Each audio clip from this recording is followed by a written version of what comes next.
I will apologize in advance for the length of this post. I've only told this story to a handful of people.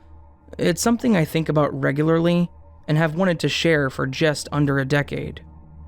Every summer, my grandparents would go on a cruise. They had both worked incredibly hard their entire lives, and in retirement would treat themselves to a couple holidays a year. They had a lovely home that I spent every Saturday night at as a child. Every summer, when they went on their cruise, they would ask me to stay and look after the dog. I loved it. I was in my early 20s and still lived at home with my parents. This was a chance for a bit of independence and to have the house to myself. I'd done it for a few years up until this point, and instead of throwing parties with my friends, which I'd previously done, I was looking forward to spending some time with my girlfriend and chilling out. My grandparents filled the fridge with my favorite foods, always left me a bit of spending money, and my granddad would always leave me a crate of beer in the garage. Awesome. The first night, me and my then girlfriend didn't do anything special. We loved the freedom, and loved that we were going to get to spend a full 2 weeks together by ourselves. We watched a movie, and decided we were going to bed. While she was in the bathroom, all the power cut in the house. Nothing out of the ordinary.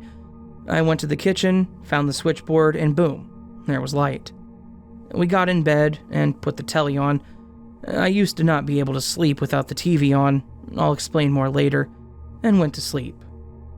And I remember waking up, and there was screaming coming from the TV. I looked at the dressing table clock and saw that the time was 3:33. Incredibly cliche, I know, but true. I immediately laughed it off and dozed back to sleep. The next day, we both went to work and both returned to my grandparents' house early in the evening. We chilled out doing what young couples do, and decided it was time to go to bed. Before I went to bed, though, I would always let Bonnie out, my grandparents' beautiful dog, to go and do her business in the back garden.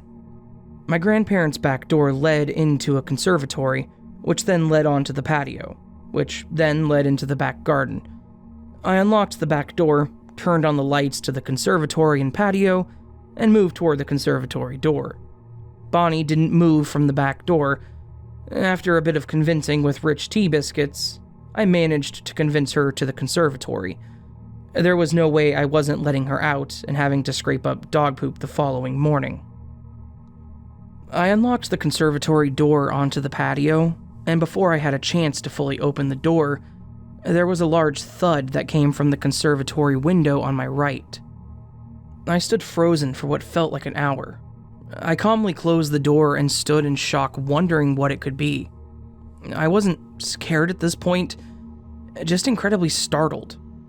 I looked down at Bonnie, who was staring up at me, and decided it would be fine if she did her business in the house that night. I went to bed with my heart still pounding, but didn't mention it to my girlfriend. I awoke again the next night with someone on the television screaming at 3:33. The next day was my day off from work. My girlfriend was working, though. I had the house to myself. I had nothing special planned. I was just going to chill out and play some PlayStation. I'd pretty much shrugged off the thud ordeal in the conservatory from the night before. Bonnie hadn't left any presents for me, but she did run the fastest I've ever seen her run out the back garden when I opened the doors that morning. I couldn't stop thinking about being woken up at 3:33 for 2 consecutive nights. I wondered what the consequences of it happening 3 times might be. I laughed it off and tried to enjoy the rest of my day off. It was mid-afternoon when I received a phone call from my girlfriend telling me that her car had broken down while at work. This was a huge bummer, because we lived over 70 miles apart, and I knew that I wasn't going to be able to see her for a while until it was fixed. She apologized that she wouldn't be able to stay with me while I was dog-sitting, but I told her not to be daft and that we'd see each other again soon. That afternoon, I went for a shower. I was just lathering myself up when I heard the phone ring. I let it ring, knowing that if it was important, it would go to the answering machine, and I could ring them back. The ringing stopped, and then immediately began once again.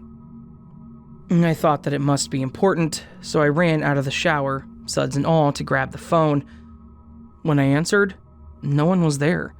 Just silence. No dial tone. Someone was on the line, but not talking. I must have said hello a dozen times before the line cut dead, and the second it did, the doorbell rang. Now, I was in a precarious position. I'd ran out of the shower full-blown naked to answer the door, and not taken a towel with me. The phone I'd answered was in the kitchen, and the front door was at the end of the hallway on my right. I sheepishly stuck my head around the corner towards the front door to see who it was. There was no one there. Only a couple seconds had passed by, but whoever had rang the doorbell had already gone. I wasn't scared or concerned as it was broad daylight. I got back in the shower and, within a minute, the phone and the doorbell were ringing at the same time. I immediately got out of the shower, wrapped myself up in a towel, and headed for the door. No one was there. The phone had stopped ringing the second I left the shower. I carried on with the rest of my day and night, and didn't wake up at all, much to my relief. The next day, I was in the living room watching television. I was sat in my granddad's electric reclining chair. It was a comfy beast. It was placed in the far left corner of the living room, with the TV to the far right. On the left of the chair was the window looking out towards the street. The window was huge. It was actually 3 separate windows with a beautiful pattern running through all 3. While I was watching television, the doorbell rang. This was quite strange, as my grandparents lived in the corner of a cul-de-sac, and if anyone had driven or walked to the door, I would have seen them. I didn't think much of it, as I must have been engrossed in whatever rubbish I had been watching. Bonnie was up on all fours in the hallway staring at the door. I thought maybe it was my auntie making sure that I'd not burned the house down. When I got to the door, no one was there. Again. Now, I was becoming a little bit more distressed, and being by myself was making it worse, and I thought that maybe it was burglars scoping the place out to see if anyone was home. That night, just before bed, I went to let Bonnie out. I opened the back door, turned on the lights to the conservatory and patio, and opened the conservatory door. To my horror, on the patio was a mangled bird. It had no head, and the left side of its body had been torn off by something. What shocked me the most was that it was still walking about. I didn't know what to do, so I rang my girlfriend. I was explaining to her what I had seen, and when I looked on the patio, the bird was gone. I went outside to check to see if I could find it, but it had buggered off like it was never even there. I decided that Bonnie could do her business in the house again if she must. At this point, it was all becoming a little too much for me. I spoke to my auntie and asked if my cousin and his girlfriend wanted to dog sit instead. I explained that my girlfriend couldn't stay anymore anyways, and that they'd probably appreciate the time alone. They, obviously, jumped at the chance. Cowardice, I know. That night, I went home and thought it would all be over now. I was wrong. Dead wrong. A few days after I'd gotten back into my comfort zone, and was just sat watching TV in my bedroom, when out of nowhere there were 2 loud strums on my acoustic guitar. I sat there in disbelief for a moment, but then decided that I'd had enough. I asked whoever did it to do it again.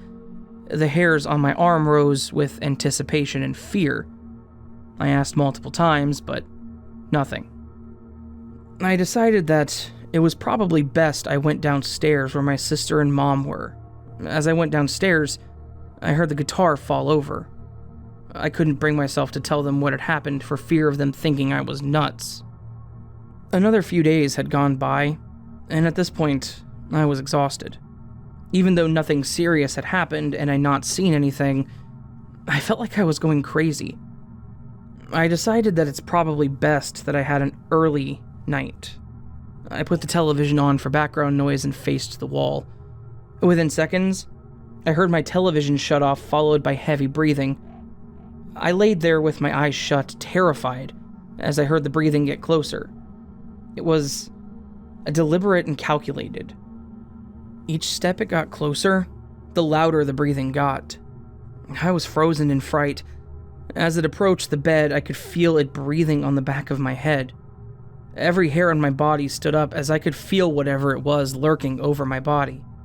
A few agonizing silent seconds passed, followed by a gigantic roar in my ear. I jumped to my feet from a laid-down position, something that I don't think I'll ever be able to do again. I stood there, breathless and pouring in sweat.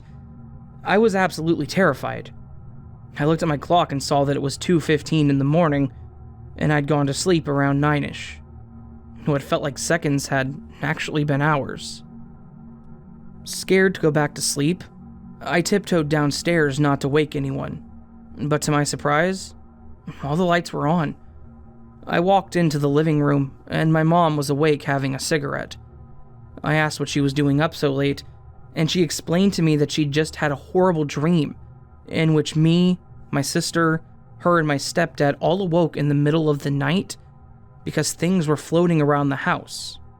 We'd all gained telekinetic powers and could control anything within the house.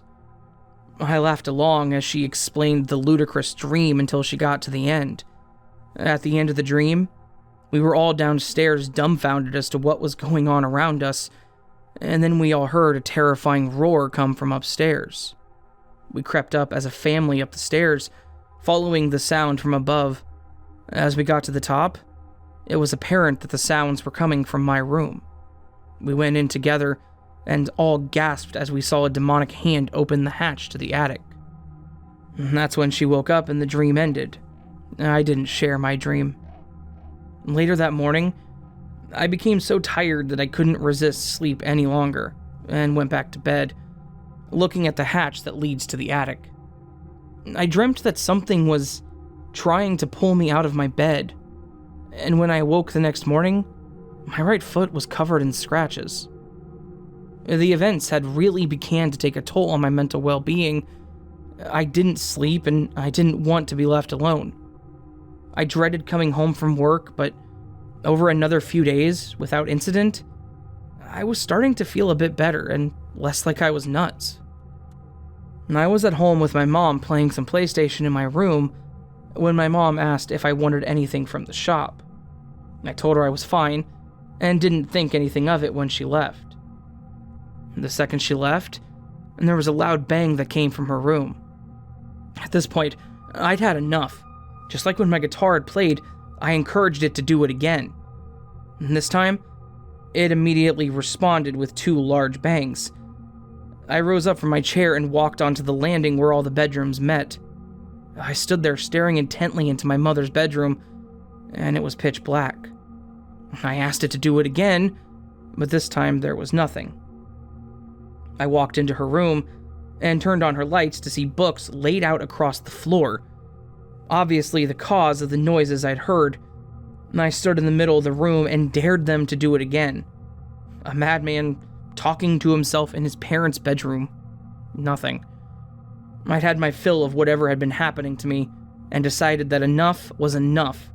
I told them exactly what I thought of them, using every expletive that I could think of. Some manic, crazed lunatic screaming at the abyss and telling them to screw off. A few minutes later, my mom came back from the shop. I went downstairs and explained everything that I'd gone through over the last couple of weeks. She patiently listened to me, and it felt great to get this nightmarish burden off my chest. When I finished, she told me that her, my stepdad, and sister have always feared my bedroom, and that it's always made them uneasy to enter when I'm not there.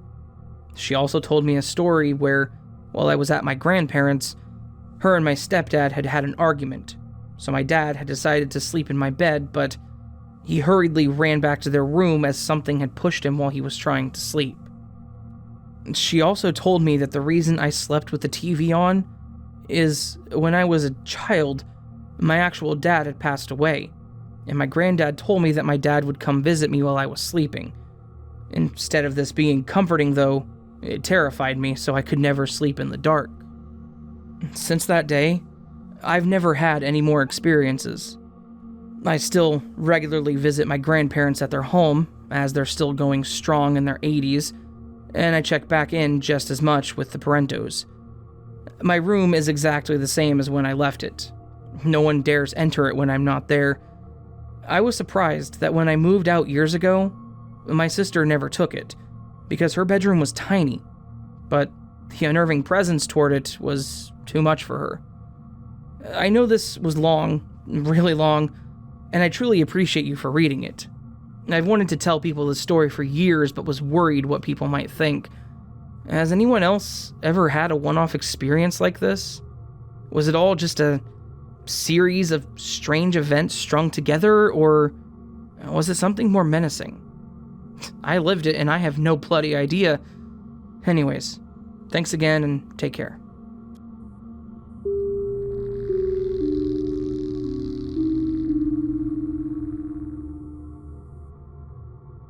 I went to college at an older university in the Northeast USA. During my third year, I got to live off campus with some friends in a really neat old house. It turned out it was the third oldest residential home still standing in the town, and was only 800 to 900 square feet. It was really cute. There wasn't a lot of old charm left in the architecture, but the hallways were narrow and the rooms cut up in that Victorian manner, so it felt antique. When my 3 housemates and I rented the house in August of that year, the landlord was relieved. Initially, it had been rented to a professor and her husband in June, and they were going to take the lease through to the following May, but by July they became distant and squirrely, made some excuse and called him after they had packed their things and left the home to say they would not be returning. So, he was happy to have tenants, and none of us were particularly rambunctious or big partiers, so it seemed like a decent fit. We moved in and all fell in love with this tiny and quirky house. When I say quirky, let me explain. There was a ladder to the attic that was built to the wall. There were pavers in the backyard that were arranged at odd angles and patterns, jutting out from the ground and not level, but definitely purposefully laid. In the basement, whose footprint was much smaller than the house above it, and all built in feldstone, there were those great big joists for the floorboards above that had been hand-sawn centuries earlier. At some point, some students we guessed, had painted them white and placed green handprints on them. The door to the basement was odd as well. It had a small flap door cut into the bottom, the kind you would put if you kept a cat's litter box in the basement so that they could go down and use it. But when we closely examined it, it was only one way, from the house into the basement. Nothing could return back into the house through it. Odd, we thought, but we didn't think too much about it at the time. We just got on with school and life. One evening, I awoke to the sound of a housemate going down the stairs to grab a glass of water. I didn't think too much about it, except they were being loud as hell at 2 a.m. and turned over. But as soon as they hit the ground floor, they turned around and walked back up again. When they hit the second floor, they started descending. What the hell, I thought, figuring I might have a housemate who was troubled with sleepwalking. My roommate was stirring, and I whispered into the dark if he was awake, which he very much was. We listened for the next minute as our housemate ascended and descended, ascended and descended over and over. At last, we both got up, turned on the light, opened the door, and the noise stopped. No lights were on, no one was on the stairs. We went downstairs quietly so as to not disturb our other housemates to take a look around. And we figured it must be a loose shingle banging or some kind of pipe hitting the side of the house, and that we would just deal with it tomorrow. We got in bed, shut off our lights, and within 2 minutes the sound of someone creeping up the stairs, slowly at first as if testing how loud they could be, began again. The pace grew more quickly, and all of a sudden we both heard our other housemates swing open their doors and yell into the darkness, "Go to bed!" The noise stopped. We got up, opened our door, and looked down the hallway at our housemates hanging out of their doorway.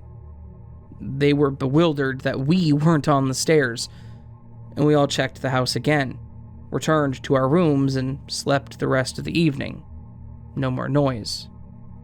We talked about it the following evening, and figured it might be some strange animal. A woodpecker, a raccoon. Maybe they had been banging on something outside, and the sound traveled inward, making it feel like it was coming from the house. That's it. Problem solved. We all went to bed satisfied. The following day, as we were putzing in the backyard, one of my housemates said out of nowhere, "Do you think those footsteps were a ghost?" He had said what we had all been thinking, and we spent the next 2 hours talking about strange things that had happened to all of us over the previous couple of months. I'd been making a PB&J in the kitchen one day the week before. I got out the bread, the peanut butter from the cabinet, turned to the fridge to get the jam out. When I turned around, no bread or peanut butter to be found. Completely gone, without explanation. And there were no other housemates home at the time. This was a tiny little kitchen, maybe only 3x4 with counters all the way around, so I certainly hadn't placed it out of sight. I opened up every cupboard to no avail. I thought, why not? Tapped the button on the microwave, the door sprung open, and inside were my peanut butter and bread, which honestly was unnerving. I didn't want a PB&J anymore. I put them back in the cabinet.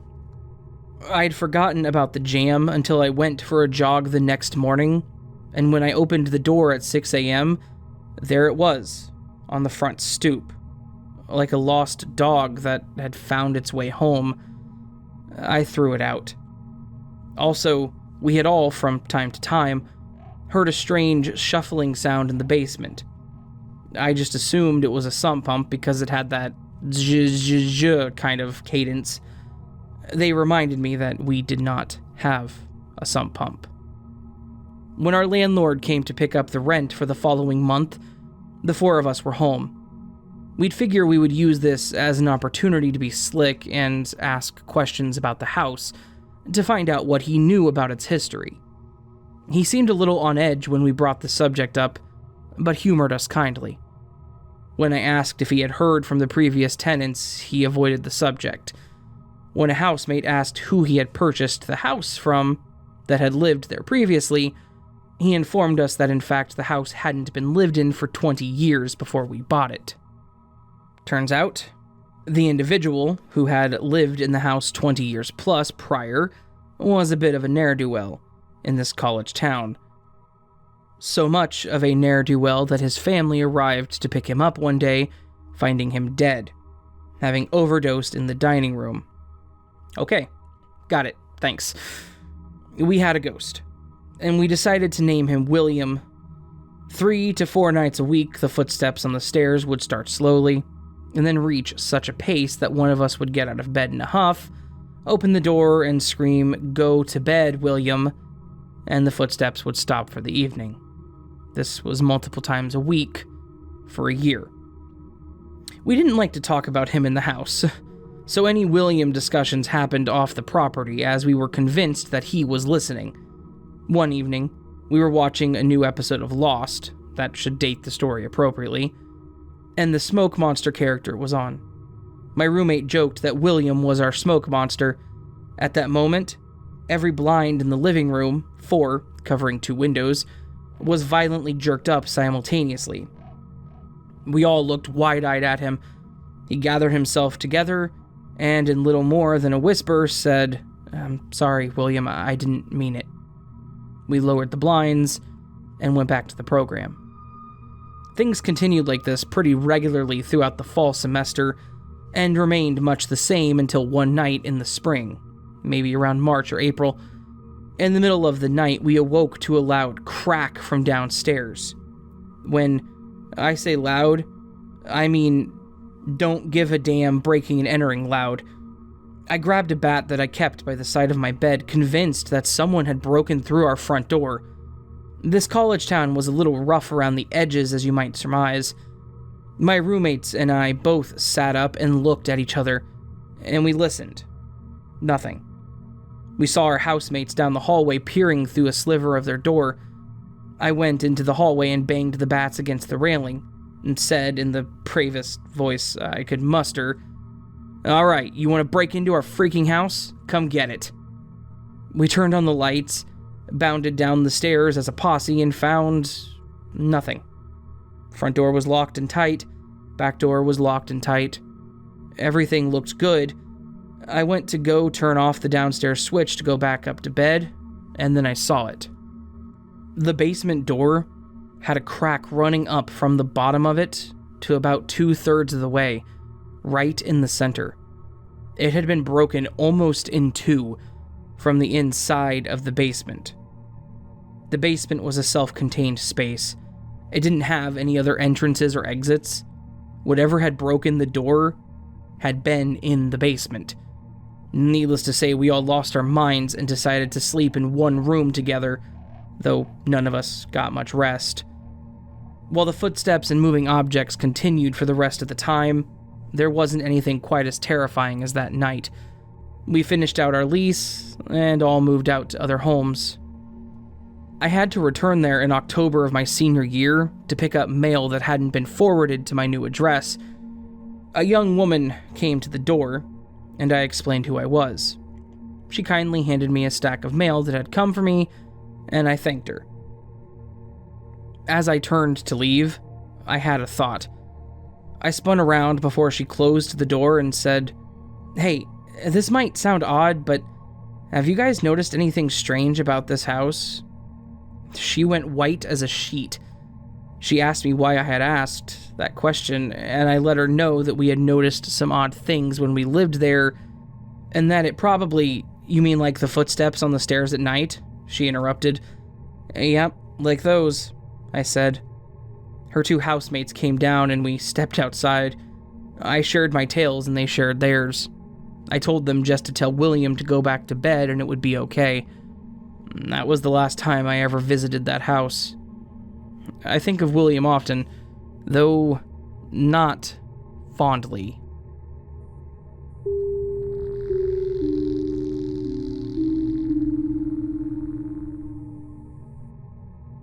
I've been a user of the deep web for quite a long time, going through various deep sites and seeing what's out there.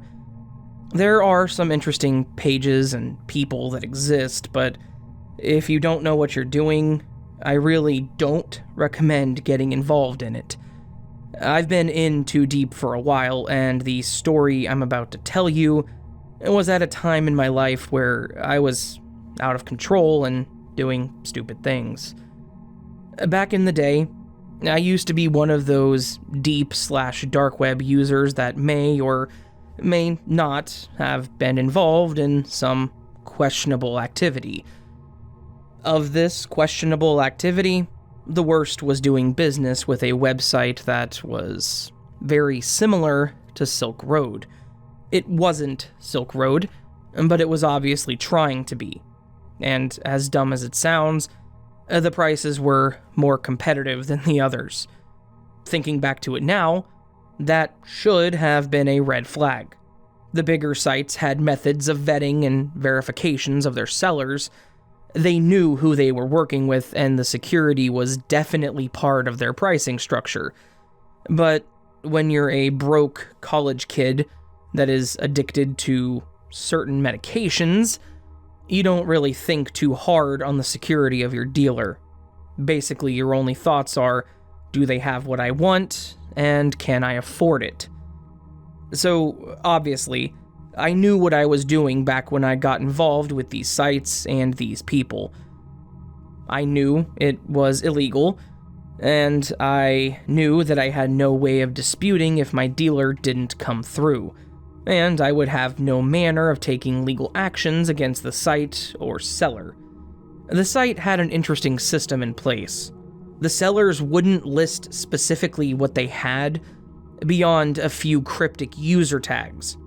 And then they had what they called a traffic light system.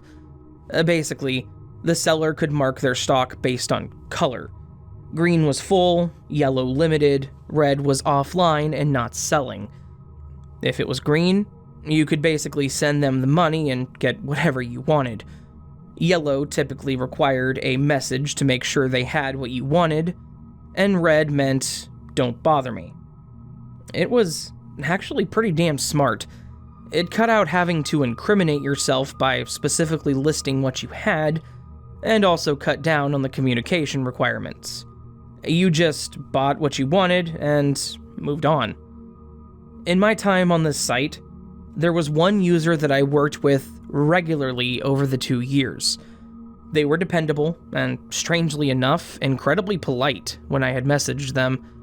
I know that may sound stupid, but they typically signed their messages with "Have a nice day" and "Thank you for your business." Not really something you would expect from a person committed to doing something that was very obviously a felony. They were the only person I wanted to work with on this site, and they always came through for me. In my time doing business with them, they had always been green or yellow. I couldn't recall once over the 2 years where they had switched over to red. Well, that is until the last time I put an order in with them. I got on this site as normal and saw that he had marked himself as yellow. No big deal. I sent him a message basically asking if my usual was available. Almost immediately after this, his page had switched over to red. I was a bit annoyed at this, as he'd always come through, and I was, as I said, an addict. I went over to his page and sent him another message that basically said, "Hey man, what gives?" Within a few moments, I got a message back that said, to put it kindly, "F off." This came as an honest surprise to me. Like I said, he had always been so cordial before. I responded with something like, "Do you not want my money anymore?" I waited for about an hour to see if he sent a message back, but I didn't get a response. It was a few days later that I went back to see if maybe he had stock again. I think part of me seriously thought that the seller was just having a bad day, or maybe it was a partner of his that wasn't quite so polite. When I logged in, I saw that I had a message from him. I clicked it, and it said, "I have your usual, send me the money." I was a bit wary at first. This was very direct and, again, not signed in his normal way. But I was also young and naive, and I needed the medication to keep my mind focused and study for exams. Despite my initial hesitation, I went ahead and sent him the money. I replied, told him that it was sent, and I waited. I think I messaged him once or twice after that within the week, but he had been offline since our last interaction and hadn't changed his account from red. At first, I thought maybe he had just ripped me off, but about a week after that last interaction, I did get a package. The box looked like it was heavily used and trashy. This was in complete contrast from what I was used to. When I opened it, it was lacking pretty much all of the security the seller normally had. He would typically pack inconspicuous items in with the order, usually stuffed animals and toys. I'm assuming this was because they worked as both security in hiding the product and as padding. Instead, the box was full of packing peanuts and tissue paper. I dumped it out on the floor and checked it, thinking I was duped. But then I saw the pill bottle and an envelope with what appeared to be a letter. The first thing I did to satiate my curiosity was open the letter. It said, "Consider this your last order. Jimmy is out of the trade. Thank you for your business." I was a little pissed off, since I was going to have to now find a new person on the site to work with. But at the same time, it wasn't a huge deal. I had about 60 days before that was going to be a problem. That was my thought until I grabbed the bottle and opened it. I removed the lid and saw that, instead of pills, inside the bottle were fingernails. I don't mean like fingernail clippings. I mean full fingernails that had been ripped out of the bedding of the finger. 10 of them, to be exact. The edges of them looked like they had dried blood, which told me that they had most likely been forcibly removed. It was then that the letter's meaning became a little bit more dark, with Jimmy being out of the trade. To answer any potential questions, I never went back to the site. I never went back to any drug site on the deep web at all. This scared me to the point that I pretty much abandoned all illegal activity. And to those that are curious, no, I did not go to the police. I wanted to. I wanted to tell them that it was possible that someone had been murdered, but how exactly does one explain that with what I had? I couldn't waltz into the precinct, slam a pill bottle full of fingernails down, and say, "My drug dealer has been murdered." Technically, he could have pulled them out himself. Not likely, but possible. So anyways, that's my story. Stay off the dark web. Deep web, probably okay, but honestly, just don't go near it. And don't do drugs, kids.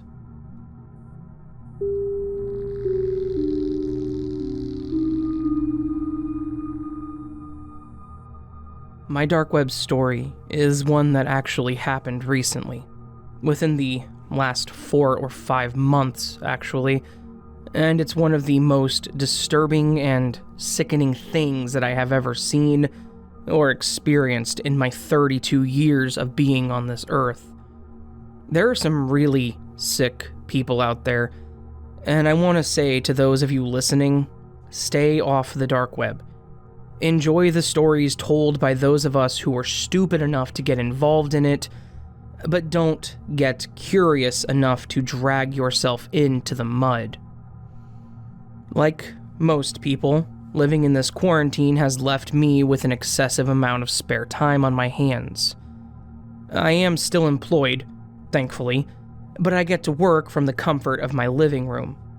I'm not going to name my employer or my job title for obvious security reasons, but I will say that I'm pretty much the guy on the network team that gets to sit at home and watch data traffic spikes for the company's applications and websites.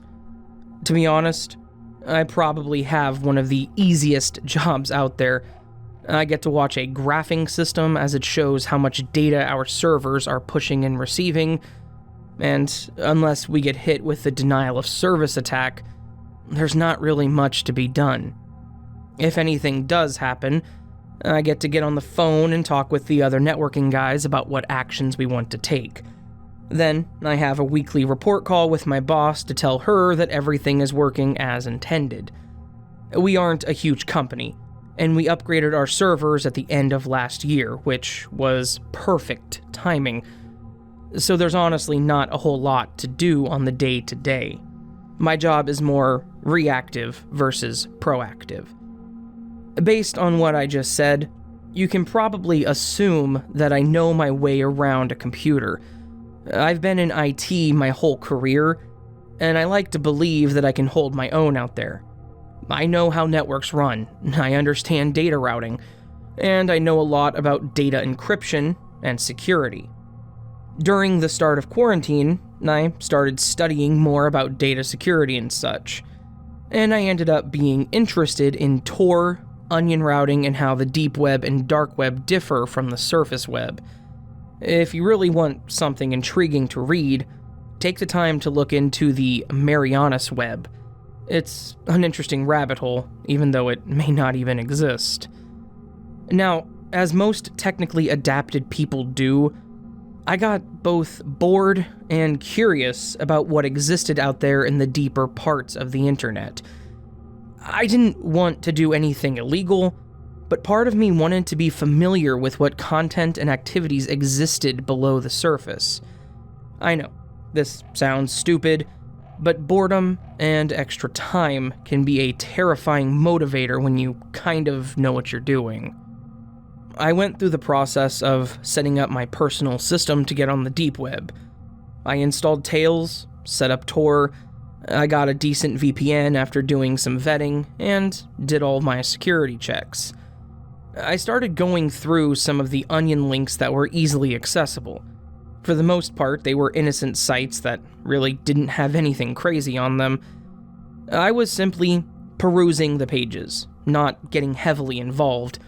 I found a lot of what you would expect to find.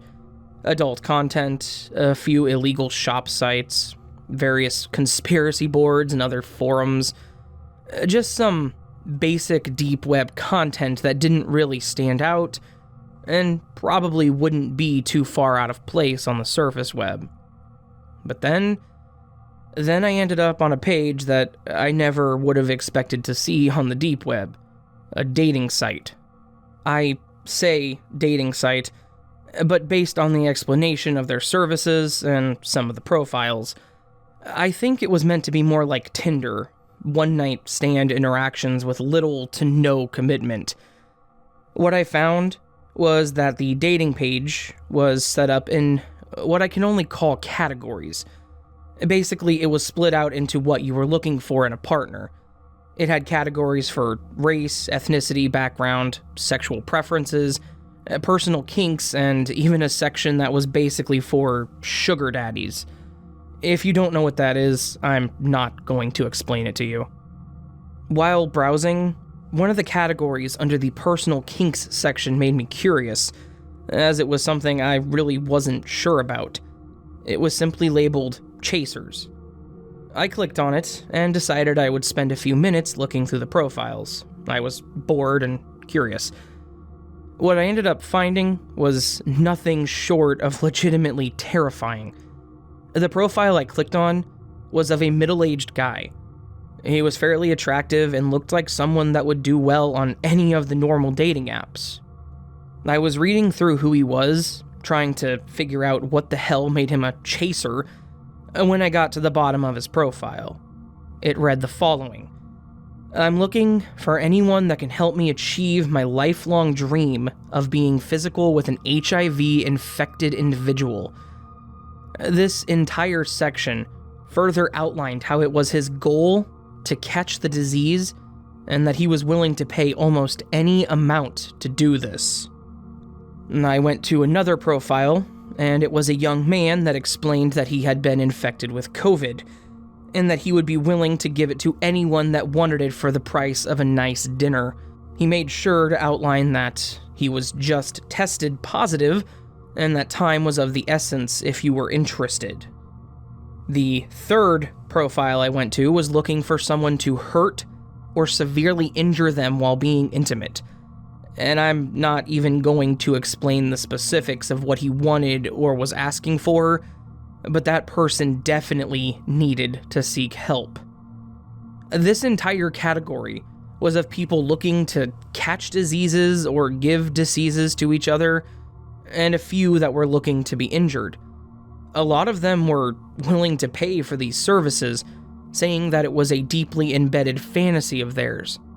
I think the most disgusting one, beside the ones that I've mentioned, was a man that was requesting to be with a woman who had terminal cancer. There's nothing inherently wrong with being with someone or loving someone that has cancer. I have no issue with that. But he was treating it like a fetish. He listed on his profile that the sicker, the better. Again, he also listed that he was willing to pay significant amounts of money or even take care of all medical costs for this person. This site cemented in my mind that there were some very, very disturbed people out there. I closed it and I shut down my laptop. I won't say it was the last time that I ever got on the deep web, but it definitely made me more careful about where I went, and much less curious about what was out there.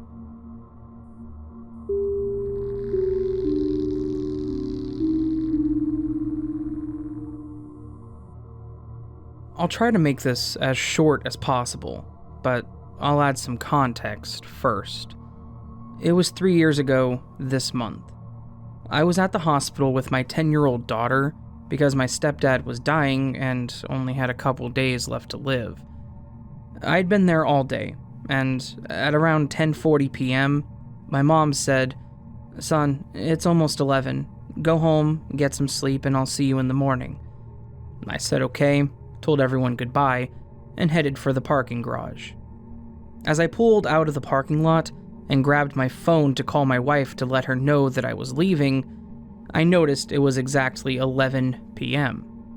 The hospital was about 58 miles away and is almost exactly an hour from my house. The 2-lane highway I took, I've been down a million times my whole life.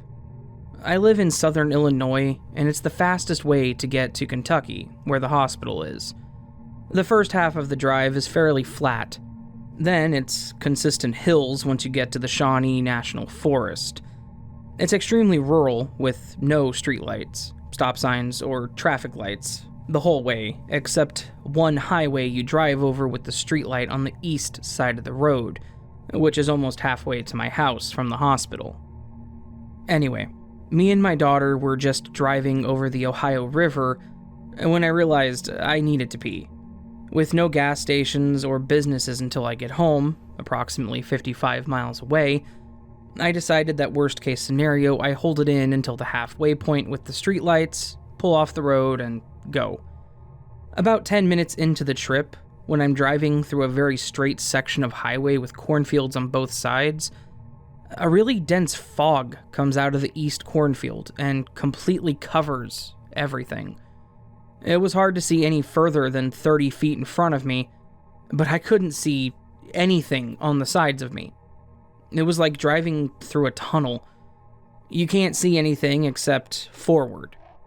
Because it was deer season, I wanted to be cautious, so I had my daughter sitting up and looking for deer from her side of the road just in case. After another 20 minutes or so, this really strong feeling came over me. It was pure confusion and panic. I felt lost.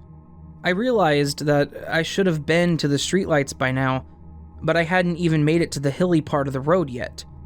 So I asked my daughter if she's seen any lights on the side of the road. No. Have you seen any other cars? No, I haven't seen any other houses either. I told her that we just couldn't see them because of the fog and kept driving. I didn't want her to be freaked out like me. Then, I realized we're at least 45 minutes into this trip. We haven't seen any cars, lights, and the road has been straight the entire time. So, we must be lost. I pick up the phone to call my fiancé when the fog suddenly breaks, and my confusion goes through the roof when I realize we are just outside a small town, about 10 to 15 minutes from my house. While the town is on the way home, we never went up a single hill or around a curve. One curve on the way is almost 90 degrees, and the speed limit around it is 45 miles per hour, so there's no way to miss it. I spent the last 10 minutes driving home, trying to rationalize what just happened. The scariest explanation I had come to was I fell asleep, and somehow managed to drive 45 miles up and down steep hills and around sharp curves with my daughter in the car right next to me. As bad as that made me feel, it gave me some kind of relief because it gave me an explanation of what just happened. That all changed once I got home. I parked the car, got the kiddo and her stuff, and was walking in the door to tell my wife sorry it took so long, except when we walked in, she had a shocked look on her face and said, "How did you get here so fast?" Thinking she was being a smartass, I said, "Sorry, it was a weird drive. There was a really bad fog and I couldn't see anything most of the way, and that's why it took so long." She said, "What do you mean it took so long? I just talked to you on the phone 20 minutes ago when you called and said you were leaving." Me, that was over an hour ago. I called you at 11 o'clock. And then she said, "Babe, I know, but it's 11:20. I looked up at the clock and it was 11:20.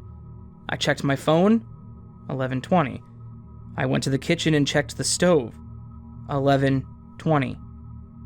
I checked my phone again and I did in fact call her at 11.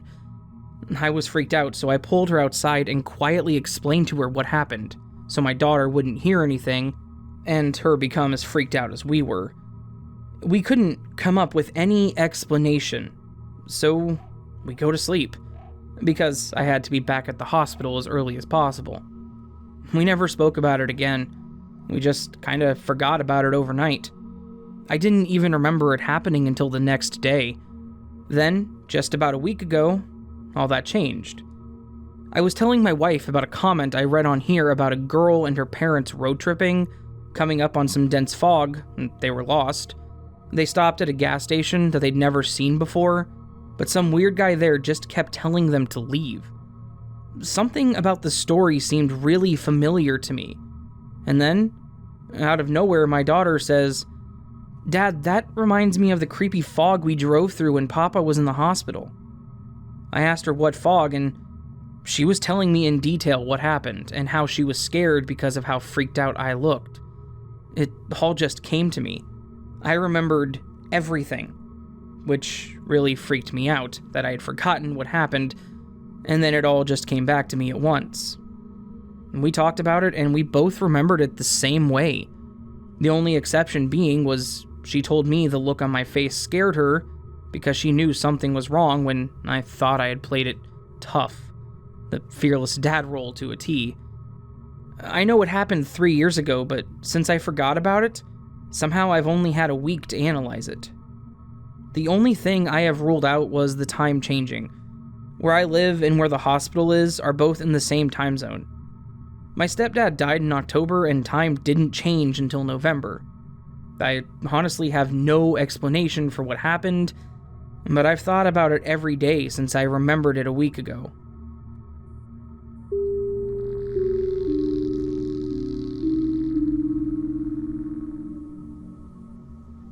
This story goes back a few years. I don't recall the exact year, but it was probably between 2010 and 2011. I would have been around 20 because I was living with my parents, but attending night classes. It's not really important, but it does help to explain that I wasn't a kid at the time, and, well, I should have known better. Anyways, like a lot of people that have an understanding of surface web versus deep web, I was dumb and curious. There was this one guy in one of my classes that was obviously a basement dweller. I'm not trying to be rude, he just looked the part. I'm not going to describe him. You know the stereotype, but let's just call him Jason.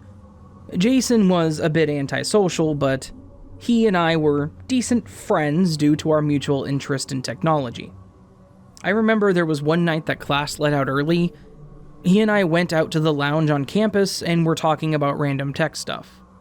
He brought up the dark web, and at the time I wasn't really knowledgeable on what exactly it was. His explanation was pretty straightforward. It was a collection of sites and pages that were essentially hidden from the everyday user.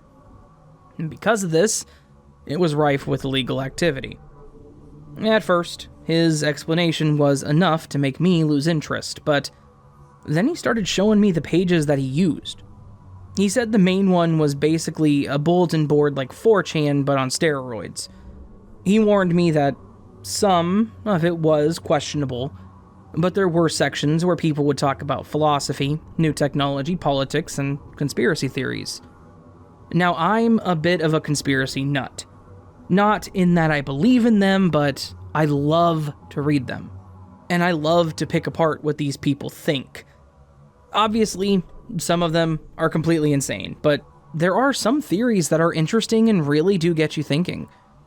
When Jason told me about this conspiracy board, it caught my attention. I told him that I wanted to get in on it, and he gave me a look that basically said, "I don't think you should be doing this." I told him that I understood the risk, and that I would take any precautions that he suggested. I guess this was enough to convince him, and he gave me a list of things to do when I got home in order to get on the site. He then gave me the onion link to the page, and that was that. I went home, got on my desktop downstairs, and set up everything that he had said to set up.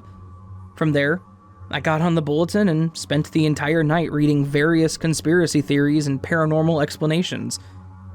Honestly, this was the highlight of my year. These were some of the craziest theories that I have ever read. After a few days, I started feeling a bit more comfortable and started commenting on posts. For the most part, I would prod for more information, and people were shockingly respectful. I was genuinely surprised how straightforward the posts were. The people seemed almost decent. and most of them were fairly dismissive to the less than desirable theories out there, ones that ended up being against certain races or religions. To be completely honest, this page felt more like a surface webpage. They were mostly respectful and open to discussion. The only reason I could think that this was a deep web site would be that they wanted a place to call their own and not get a ton of traffic. Then, it all went south. Fast. There was one post where the theorist started in on something interesting, but then immediately turned the entire theory into a pile of racist drivel. There weren't any comments on the post yet, so I decided to comment and be a bit of an ass to this guy. Maybe the anonymity had gotten to me, but I posted something like, "Get your racist BS off the board, your kind isn't welcome here." It was a basic comment, but I was satisfied that others would back me up and this guy would get the hint and go away. After a few minutes, I went back to the post to see if there were any responses. No surprise, there was. I opened the thread, and there was only one comment from the original poster, and it said the following: "F off, David." I was a bit shocked. My name is, in fact, David, but I had no idea how he could have known that. I started thinking back to whether or not I had maybe posted my name in another thread, if he'd somehow linked me to that post. I'd followed all of Jason's recommendations and covered my tracks in every way he had recommended. I decided to feign ignorance. I commented with, "My name's not David. Nice try though, douchebag." I think that was where I'd made my biggest mistake. I shouldn't have challenged him. I should have ignored him and moved on. He replied within a few moments, "Oh really? You're not David, last name, living with Carol and Larry, last name, that 1706 street name in Asheville, Virginia, attending college name and working part-time at my place of work?" I was completely in awe. This person had completely gathered all of my personal information within a matter of a few minutes, and it was completely accurate. I was honestly sweating at the prospect of this dark web rando knowing exactly who I was and where I was. I decided I would comment one more time and just concede this conversation. I wrote, "You win, I'll shut up," or something like that. There may have been more panic and begging in that comment. I went back after a few moments and noticed that his original comment was gone, and in its place was the following: "Overwritten by Mod. To David, I'll remove your information this time as a courtesy, but it's best to keep your mouth shut from now on. Also, get a better VPN. Your current one is leaking your IP information." Apparently, the VPN that Jason told me to use had a data leak of some sort, one that he wasn't aware of and one that gave away my actual location and registration information. I told Jason about what happened and he laughed at me. He told me it was basically my fault because I didn't do an IP check while connected to see if my information was hidden. He was right. That was part of his checklist. So that's my dark web story, and it's my only dark web story, mostly because I never went back.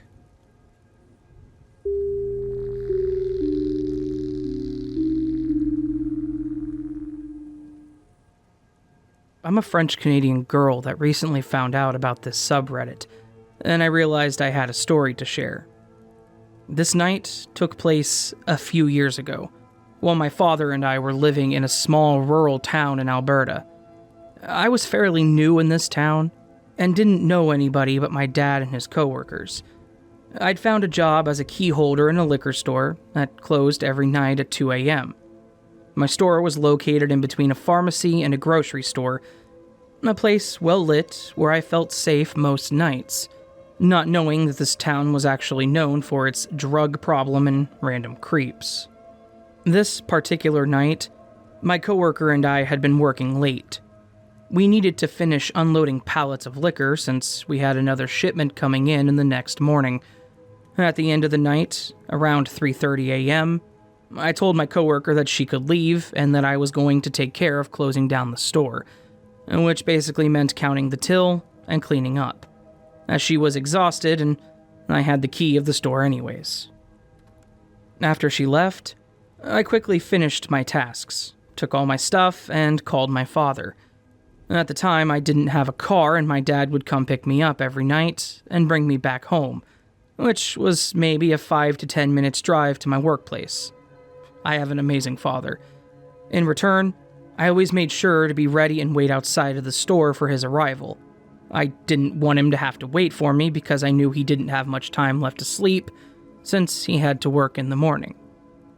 I got ready to get out of the store, set out the security system, and lock the door behind me. Now, you have to understand that I wasn't supposed to finish this late at night, and that once the alarm system was on, I could not go back inside, because the regional manager would receive a security call if I opened the door, and the alarm would automatically start to ring, and I did not have the code to shut it off, since I had never worked a morning shift. The store policy mentioned that if you forgot something inside, you would have to wait until the next day to get it back. As I was waiting for my dad, standing in front of the store, I heard some noises coming from my left. It sounded like someone was breathing loudly. The pharmacy that was right next to my store had these big red columns in front of the entrance, and I thought the noise was coming from around these columns. I looked to my left, but I didn't see anything, so I brushed it off, thinking that it was probably the wind or just my very tired self imagining things. It was almost 4 a.m. after all, and I had worked really hard that evening. After a few minutes, I heard the noise again. I started getting nervous. It was definitively coming from my left, and this time, I knew it wasn't in my head. At that moment, I noticed a movement and realized I was not alone. A few meters away, on my left, someone was crouched down behind one of the columns. I couldn't see his face, only his hands holding one side of the column, while he was slowly moving his head to look in my direction. I was terrified, completely paralyzed with fear. I knew my father couldn't be very far away from the store at this point, so I grabbed my phone to call him. My dad answered, and I told him to hurry up and explained that someone was hiding next to me and that I was petrified. My dad said that he was going as fast as he could and told me to grab my keys and to get inside the store. I was trying to find them inside my bag, but I was panicking too much. My hands were shaking and I just couldn't find the keys for the life of me. I felt completely horrified when I realized that the man had stood up, still hiding behind one of the columns, only a few meters away from me. My voice filled with fear, I asked my dad where he was. He shouted that he was almost there. I started to slowly move towards the grocery store that was to my right, never turning my back to him. The very tall and imposing man looked at me again, but this time, he got out of his hiding spot and started to walk in my direction, with the biggest smile on his face. I can still recall thinking that was it, and I was going to die. I was trying to decide if I should start running for my life, or if I was better to face and fight him if need be. But suddenly, I heard a big noise coming from my right. I turned around and saw my dad driving as fast as he possibly could into the parking lot, and turning his high-beam headlights on, I believe to startle the man. My feet finally decided to move, and I ran as fast as I could and jumped inside of my dad's pickup. Tears coming out of my eyes, I watched this man looking straight up at us, and slowly waving at my father for what felt like an eternity, but really, it was just a few seconds. The creepy man started walking toward us, and as he got closer, my father finally got a good look at the man and said, "Oh my God, girl, I guess you haven't met Peter yet?"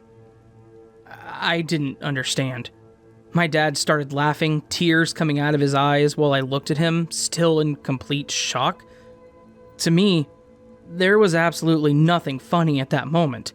A few seconds before, I thought my dad wouldn't get there fast enough and I was going to be murdered right there, in front of my workplace. My father waved back at him, and we drove off slowly. On our way home, he explained that Peter was a very nice man with a cognitive disability. He said that Peter lived in town and that every morning He would sit inside the Tim Hortons that was located in the same parking lot as my store, and would ask people if they wanted to get a hug. He apparently did that every day, and everybody in our small town knew him. My dad told me I should give him a big hug the next time I would get coffee at Timmy's, since I probably scared the poor man to death. Either way, Peter the Hugger, I'm so sorry, but let's not meet again. Well, not while I'm alone outside at 4 in the morning, anyways.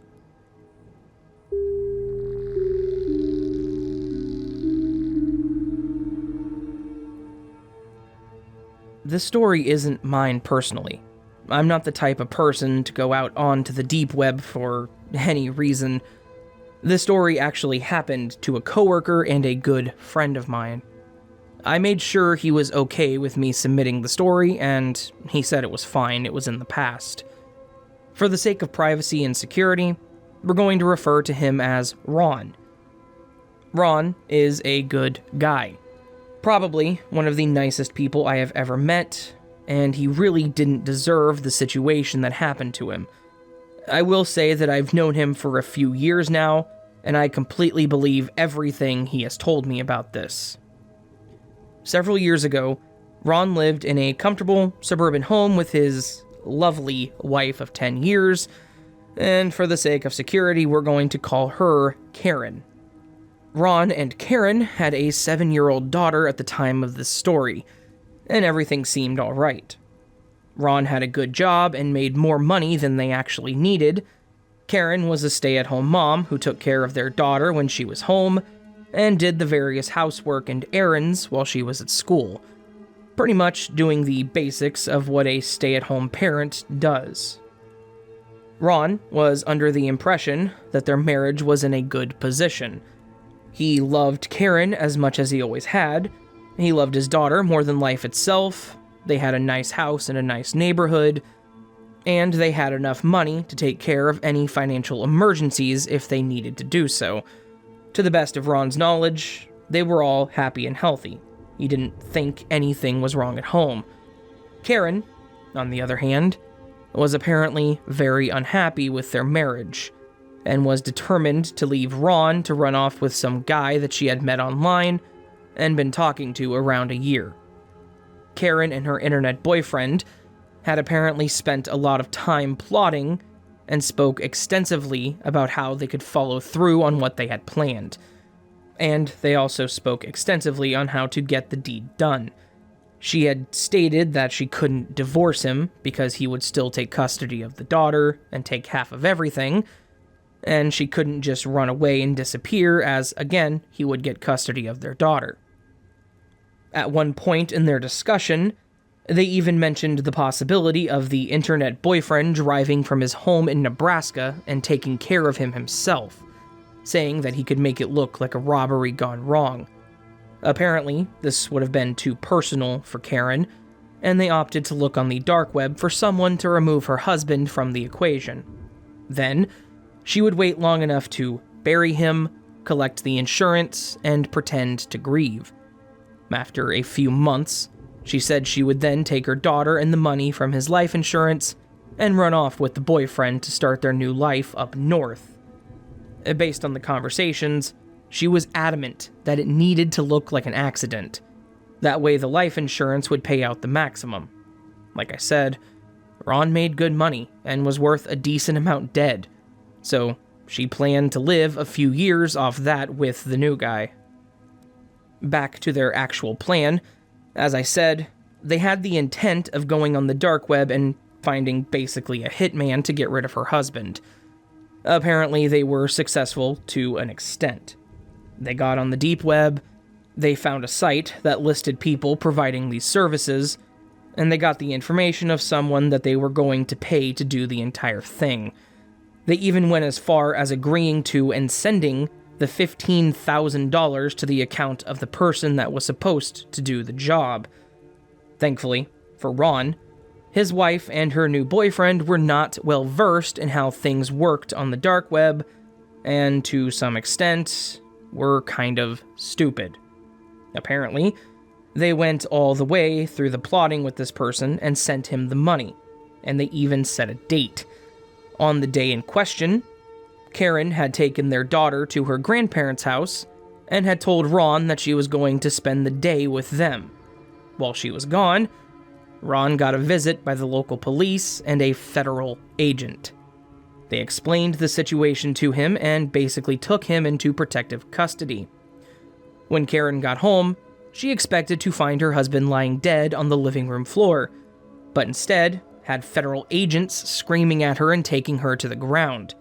What's worse, she apparently had brought their daughter home with her, meaning she would have been okay with the little girl seeing her dead father lying on the ground. Based on what Ron was told, the police had all of the information from the conversation, connection logs from when she was on the page, emails from her to the fake hitman, and enough evidence to put her away for a long time. Apparently, she was so desperate to get rid of him that she was able to be talked into sending the money over PayPal. She literally sent $15,000 on a credit card over PayPal to have her husband murdered. I don't know if she was just ignorant to how PayPal worked, or if she just wanted it done so badly that she wasn't willing to question the situation. Thankfully, for Ron's sake, she had gotten a hold of a sting operation set up on the site, and she was taken down without issue. The boyfriend was also arrested, and they were charged for conspiracy to commit murder, and probably a few other charges, but they were both sentenced to around 20 years in prison for their plans. Ron has since remarried, and his daughter is old enough to understand what her mother did, but he says that he got lucky with all this, and I agree. If his wife had gone to another page, been a little more competent, and paid a little more attention to being secure in her messaging and communications, Ron may have been legitimately murdered that day, and she would be off living with her internet boyfriend somewhere in the Dakotas.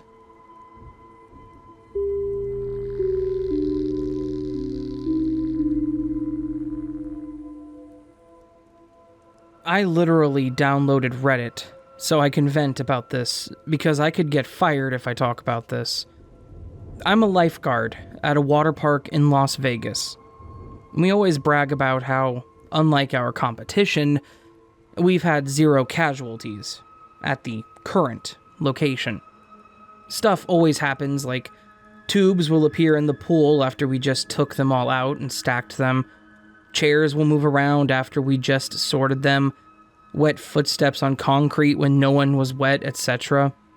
We joke that we don't get paid enough to fight demons. It was just a joke to us, but not to our supervisors or managers. They always made excuses. It was always the wind, or, oh, I moved it, or, they're my prints. They always got angry at us and said that someone could overhear us and complain. They even went as far as to threaten us with a defamation lawsuit if we talked about it on social media. Weird, right? If the park wasn't haunted, why would they care so much about us talking about it? I never cared because I believed my supervisors and managers. Maybe they did move the chairs. Maybe they dipped their feet in the pool and walked away. That was until last month. It was 10 p.m., and we had just finished cleaning the park. I had to stay later because I was getting a ride from my supervisor, Ryan. We were the few people left in the park, so we were doing a final walkthrough just to make sure everything was clean. We only had a flashlight and a few light posts illuminating our path around the park. We were walking by some slides when I hear someone, a woman, say, "Hello?" I looked at Ryan, who didn't seem to hear it. Then we heard her again. "Hello?" I freaked, and Ryan again didn't seem to hear it. "Did you not hear that?" I said to Ryan. He shrugged and continued walking. I stopped and said I didn't want to do the walkthrough with him. He rolled his eyes and said if I didn't, I'm refusing to work, which isn't a good thing to say to your supervisor. He told me I was probably just hearing things. I got a hold of myself and continued walking. We started getting to the back of the park, where the light posts were dimmer, and it was much quieter since we were further from the running water and the slides. Ryan and I started talking about school and college and what we were going to do when the season ends, when I heard it again. But it sounded closer this time. "Hello? Anyone there?" She sounded very confused and tired. I jumped, and again, Ryan did not care at all. I was so freaked out. I started feeling nauseous. I wanted to go home, but Ryan was my ride home, so I had to stay. What happened next haunts me. After we heard the voice, we heard what sounded like someone climbing out of the lazy river soaking wet. No one else was there. If they were, they would have been in the office. No one should be swimming. Ryan was angry. He thought a lifeguard snuck into the river. He turned around and started yelling, "What the hell? Go home. This isn't fun." And he froze.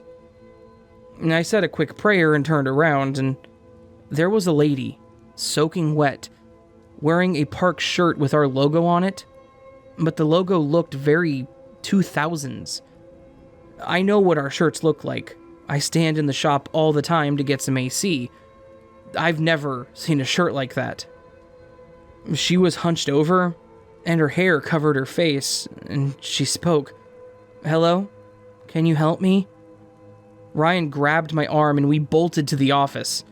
Lifeguards weren't allowed inside the office, ever. It's a whole thing, but he let me come inside. He pulled one of the managers into the supply room and shut the door. Another supervisor started asking me if I was okay. I was breathing heavily and couldn't speak, but I nodded yes. Ryan and the manager came out of the room, and Ryan grabbed his stuff and said, "Let's go." We got in his car, and he said we needed to stop by the gas station first.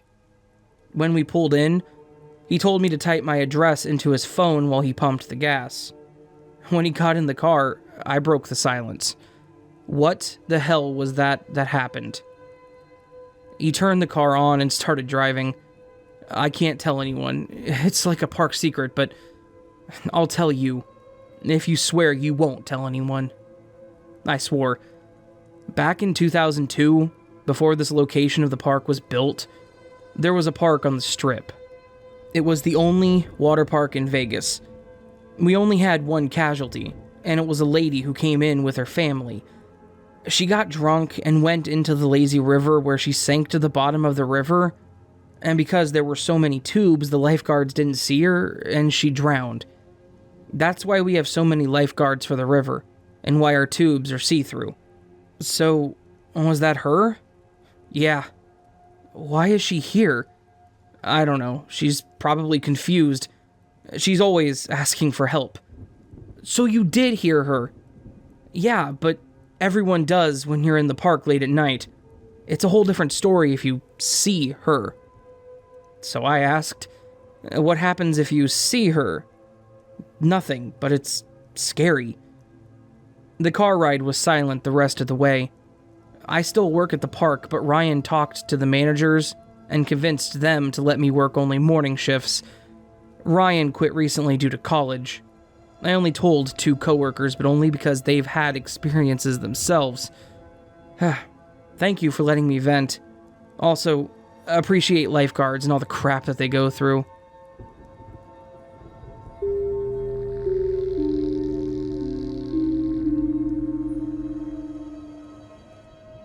When I was 14, I had my first job working at my parents' restaurant. Every year we did a secret Santa party. I had drawn my mom's name, and I was excited that I had so much of my own money to spend. I remember buying a gold ring that was studded with tiny sapphires and diamonds in a sort of loop. I bought it at K Jewelers, and it cost $225. Since it was for my mom, I wanted to get her something really nice. On the night of the party, I was getting dressed in my room with my aunt, and she told me that my mom was about to come in.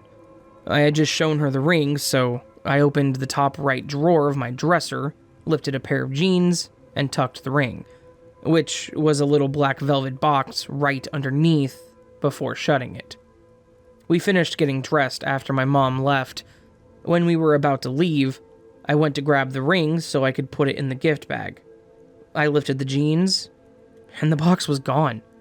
My aunt didn't take it, and I would have seen her do it. Neither of us opened any of the dresser drawers. I took every piece of clothing out, individually shaking them, searching the pockets. I did the same to every other drawer, even though I knew which one that I put it in. The ring was gone, and I apologized to my mother. Fast forward 2 years, and we had moved twice. Each time we moved, we would take our drawers out of the dresser, wrap them in plastic to make everything easier to carry.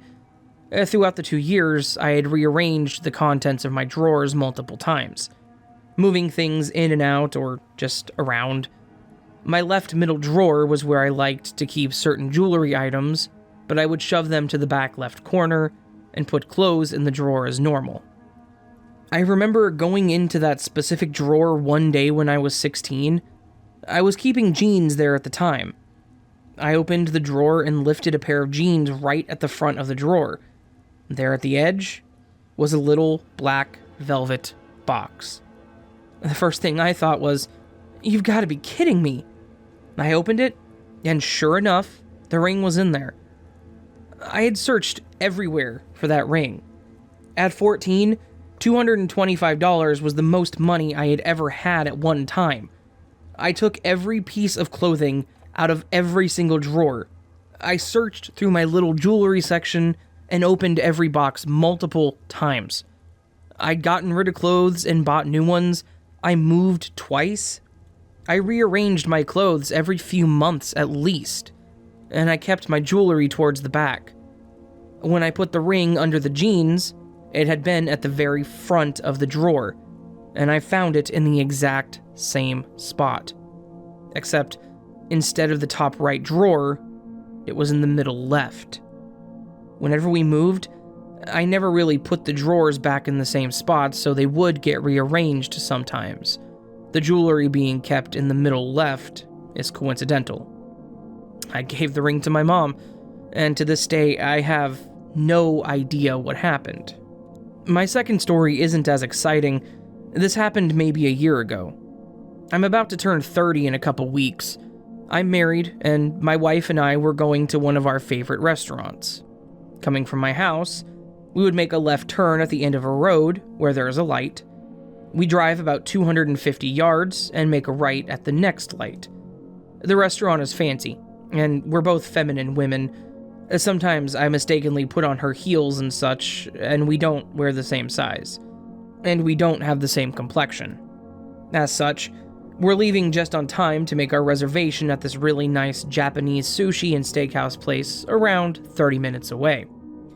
I was driving and made that left turn onto the first road, approaching the intersection, and on my right side was a young, husky, tan man in pants and a hoodie. The hoodie was blue. I glanced at him, walking on the sidewalk as I passed by, heading in the opposite direction. About 200 yards later, I see him again, still heading in the opposite direction. Same guy, same walk, same clothing.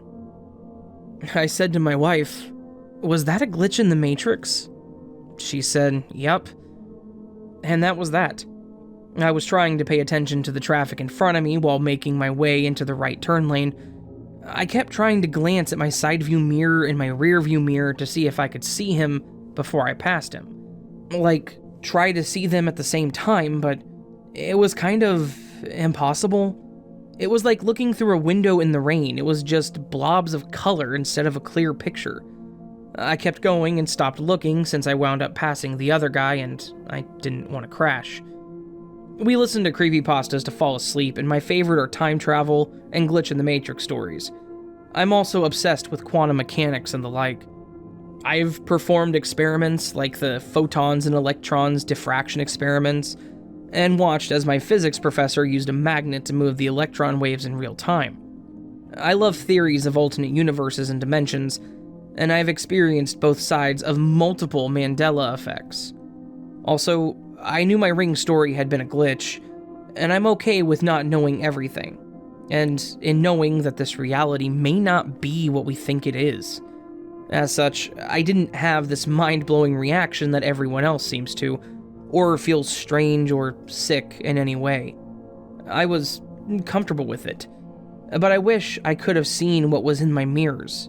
It wasn't that I couldn't see it, it was more that somehow my brain just wasn't processing it. And I wonder if my wife remembers it.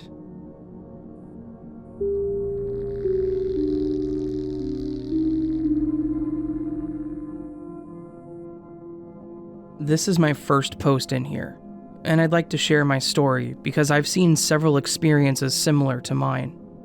And they give me some sort of explanation for what happened while I was driving home one night. First off, I'd like to say my memory of the event is a little shaky. I didn't close my eyes or blank out. I remember seeing the entire scene, but I can't recall part of it.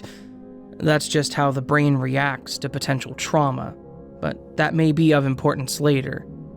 So here's the story. My ex-girlfriend was a waitress, and I would often go pick her up after her late-night shifts to go home. This night we stayed with a few of her coworkers and left sometime around 2 in the morning. I don't drink. I wasn't particularly tired, so my driving or my consciousness weren't impaired in any way. To go home, we had to cross a long residential bridge across the Miami Bay. It's a pretty large boulevard, 3 lanes each way. I had to stop for gas, so I stopped at a gas station on the left side of the road and filled up. To come back to the road, I thus had to cross the 3 lanes of traffic going the opposite way, since I stopped to my left across the boulevard. My ex-girlfriend was asleep in the passenger seat. The exit of the gas station was a crossing, so there were traffic lights. Mine was red, so I'm just waiting. It's a little after 2 in the morning, so we're pretty much alone on the road. Looking to my left, I see headlights very, and I mean very, far in the distance. Probably at the beginning of the bridge coming from Miami heading toward the beach.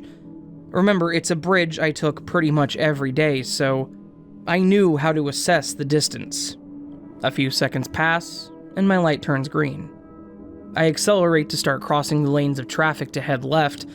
Mind you, the traffic light was positioned a little backed up from the boulevard crossing, so I had a little time to pick up speed. Of course, I check to my left before fully crossing, and there the headlights are, just way closer than I expected. Close enough that I could clearly see that it was a gray BMW. And I could even guess it was an M4, considering the front bumper and grille designs. Now, I've been speeding up and down this bridge enough times to know that this car was speeding way faster than I ever was, and that there was no way it was stopping at its red light. At this point, it was just entering the intersection, I would say less than 20 meters away, while I was only barely crossing the first lane. The incoming car was on the leftmost lane, so the third one. Basically, our paths were just about to cross. And that's where things get shaky. At that point, I remember time was not moving the same way. I hear that's pretty common in such scenarios. There must have been no more than 3 or 4 seconds between the moment I saw the headlights and the moment I was out of danger, but it felt like a good minute. I had time to ponder whether to brake, accelerate, do nothing, or steer right really hard. I remember having time to assess every trajectory and ultimately decide that steering hard right and at least escape the direct driver door side hit from a speeding car was my best option. In this floating moment, there was no sound, no movement. I don't remember a thing from that decision to the next memory, which is my car heading the same way as the speeding car, outside the intersection, on the middle lane but riding the left lane a little bit. The speeding car passed me on my left so close and so fast that my car moved like when you pass a truck on the highway, but way harder.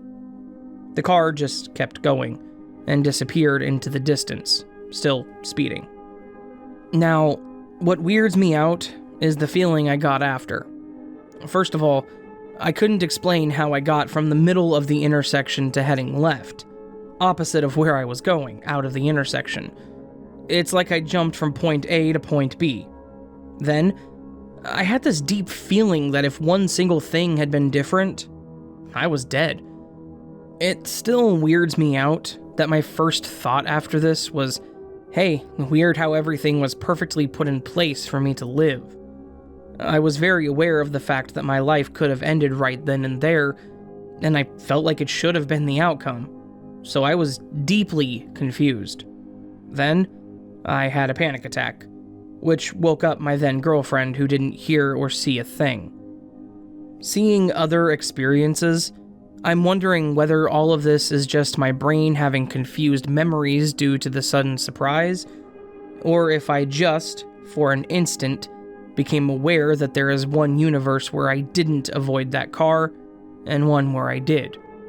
This floating moment, looking back at it, it was almost like deciding which path to follow, which universe to stay in, and that blank jump in consciousness, from the decision to steer right to being out of danger. A little push or help from something bigger than me. To this day, I still stand by the fact that even though I have great reflexes, there is no way I wasn't in the path of that car no matter what I did. All the other accounts of similar experiences, including seeing or feeling the effects of the wreck, which steers me away from my situation being a glitch or a universe jump. Does anyone have any similar stories? Anyway, thank you for listening to this. I'm open to questions to help me figure out that night. That still comes to mind very often.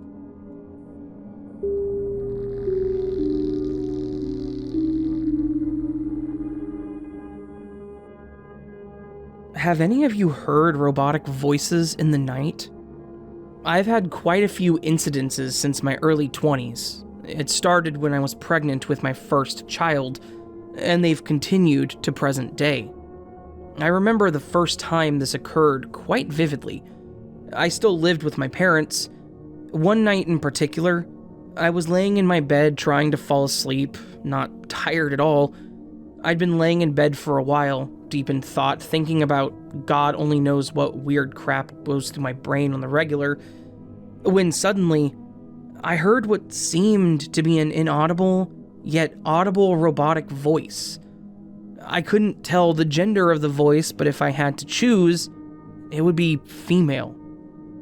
I had a salt lamp nightlight that gave the room an eerie pink glow, and it added an alien quality to the setting.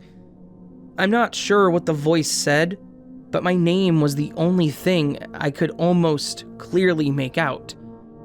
I'm pretty sure she or he was speaking English, but I could be wrong. It sounded like English, but how I feel English would sound to a non-native speaker, if that makes any sense. I know it's strange to describe it this way, especially considering I'm a native English speaker. The voice didn't radiate any type of emotion or negativity, but I could sense an urgency in it. Afterwards, I laid there staring in the direction of the voice for about 10 minutes, trying to wrap my mind around what just happened. Being young and naive, I just chalked it up to my imagination getting the best of me, despite the fact that it was so real. It was so creepy, to the point where it gave me goosebumps and made the hair on the back of my neck stand up. But for some reason, I wasn't terrified out of my mind like I think I should have been, considering the fact that I had just heard a mystery robot voice from beyond. I've heard this robotic voice a handful of times since then, but they're not all the same. Once it sounded younger and more childlike, and other times it sounded more mechanical and not human. A majority of the time it has been the same voice as described above. For years, I've never told anyone about this. One day it came up in conversation with my sister. She completely freaked out and said that she heard the same type of voice, but thought she was dreaming. She inherited my old room that I stayed in when I lived with my parents. I figured it might just be the room or the house was haunted, but I've heard the same type of voice in my new house that I live in now. We eventually discussed it with my daughter, who's 12. And by the way, I've never mentioned this to either as not to scare her. My daughter said that she also had a similar experience. I'm surprised that she never told me about it. I assume it's for the same reasons that I had never told anyone. My youngest daughter, 11, still has not experienced this yet. In their experiences, I'm unsure to whether or not it was just a hypnagogic hallucination, but I know in my experience, I was wide awake. I have also heard what seems to be an extremely loud, aggressive, echoey knocking sound. It sounded like it's been at my bedroom door and the front door different times. Sometimes it sounds closer, and sometimes it sounds further away. The first couple of times this has happened, it terrified me to the point that I thought someone was actually pounding on my door, which prompted me to investigate by searching the house with a weapon and looking out all of the windows, only to find nothing. This phenomenon was much more terrifying than the robot voice to me. Upon researching this, I've discovered terminology like EHS, exploding head syndrome, a very sinister sounding name for such a phenomenon. It definitely fits the bill, but I sometimes wonder, are these syndromes that human experts try to coin really just an attempt to label the inexplicable? My theory is that exploding head syndrome is just really hyper-aware humans getting as close as possible to whatever is outside of the matrix or simulacrum, without being obligated to, quote-unquote, take the red pill. Perhaps we're hearing the voices beyond our little incubators that we are nestled in so tightly. Or perhaps not. Perhaps it's just a weird phenomenon that occurs deeply within our brains that humans have labeled exploding head syndrome. Either way, the human psyche, perceived reality, and the human experience in general are all very strange, beautiful, and scary things.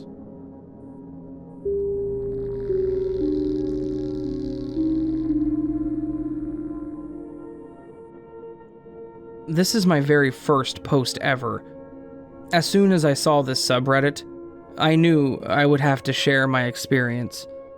Sorry if my grammar and spelling is a mess, but I'm shaking, and it's hard to talk about still. This happened when I was around 16-ish. I'm 20 now. Me and a friend of mine thought it would be a good idea to play with a Ouija board at night in the middle of a park near my house. We asked it the normal teenage questions like, is there anyone there? What's your name? Etc. When it was happening, we never got precise answers, so we just thought it was all fake. I got fed up and said something like, if this is actually real, touch me or make a noise. That was when we heard something, but we blew it off automatically. He drove me back home after that and just left the board in his car. We never really talked about it again because nothing really happened. It wasn't until a couple days later, when I was alone in his car waiting for him, that I started hearing whispering and tapping noises coming from his trunk where the board was. I looked into the rearview mirror, where I caught a glimpse of a boy. It started to freak me out so much that I actually left the car and waited for him outside. When he came back, I asked him if he'd been hearing weird things or seeing things, and he just said no, so I just thought I was going crazy. For another couple of days, it was all fine and dandy. Didn't hear anything, didn't see anything. It wasn't until a week later that I saw him again. It was the middle of the night, and I got out of bed to use the bathroom. When I opened my door, right in front of it sat a small boy with bloody stubs for legs, wearing old-fashioned clothing. He didn't have a face, but he did have giant black eyes that looked like holes. I blinked once, and he was gone. I just went to the bathroom and went back to sleep. That was the moment that everything changed. At night, I started to hear something crawling and dragging itself on the floor of my room. I started hearing things all the time. It would say things like, "Stay with me," and it would constantly call my name. It would close and open doors for me. I had this feeling like something was always watching me and was always right behind me.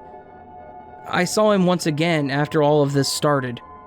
I was going to the bathroom in the middle of the night, and I have a bad habit of always looking in the mirror as soon as I get into the bathroom. That is when I saw him floating behind me in the mirror, just staring at me with his missing legs and black eyes. I turned around as fast as I could, but he disappeared. That's when I asked him what his name was, and right next to my ear I felt a breath and heard the name Eddie. In a way, it made me feel better and calmer now that I knew his name. Things continued to happen more often than they used to, but he started to be more helpful in a way, like opening a door when I asked and closing them when I asked. I honestly didn't want him to leave. I felt comfort in knowing he was around. Weird, I know. It wasn't until the incident happened that I started feeling unsafe. Eddie never followed me out of my house, or at least I never noticed him out of my house until one day. I was at my then boyfriend's house while he was at work, and his family was away. I was sitting on the couch in the living room when I felt the whole house shake. I don't live in an area where earthquakes ever happen, so I knew it wasn't that. Cabinets in the kitchen started opening and slamming shut. Anything that was on the counters flew off, doors started slamming shut. It wasn't until I screamed for him to stop that he stopped. After that, Eddie became super productive and possessive of me. He used to make me sick, so I couldn't leave the house. Used to drain the battery within my phone and car. He seemed to do everything within his power to stop me from leaving. I finally told my mom what was happening, and we got a priest in to bless me and the house, and we saged the house as well. I haven't seen him since. Now, I always have holy water on me, but I'm still not afraid of spirits. This was still one of the most traumatic experiences I ever had, and I can't tell the story without feeling uncomfortable amounts of pressure on my neck, so I hope you enjoy it. I do have many more stories of ghosts within my house, and my sister has some stories as well. Let me know if you'd like to hear any of them.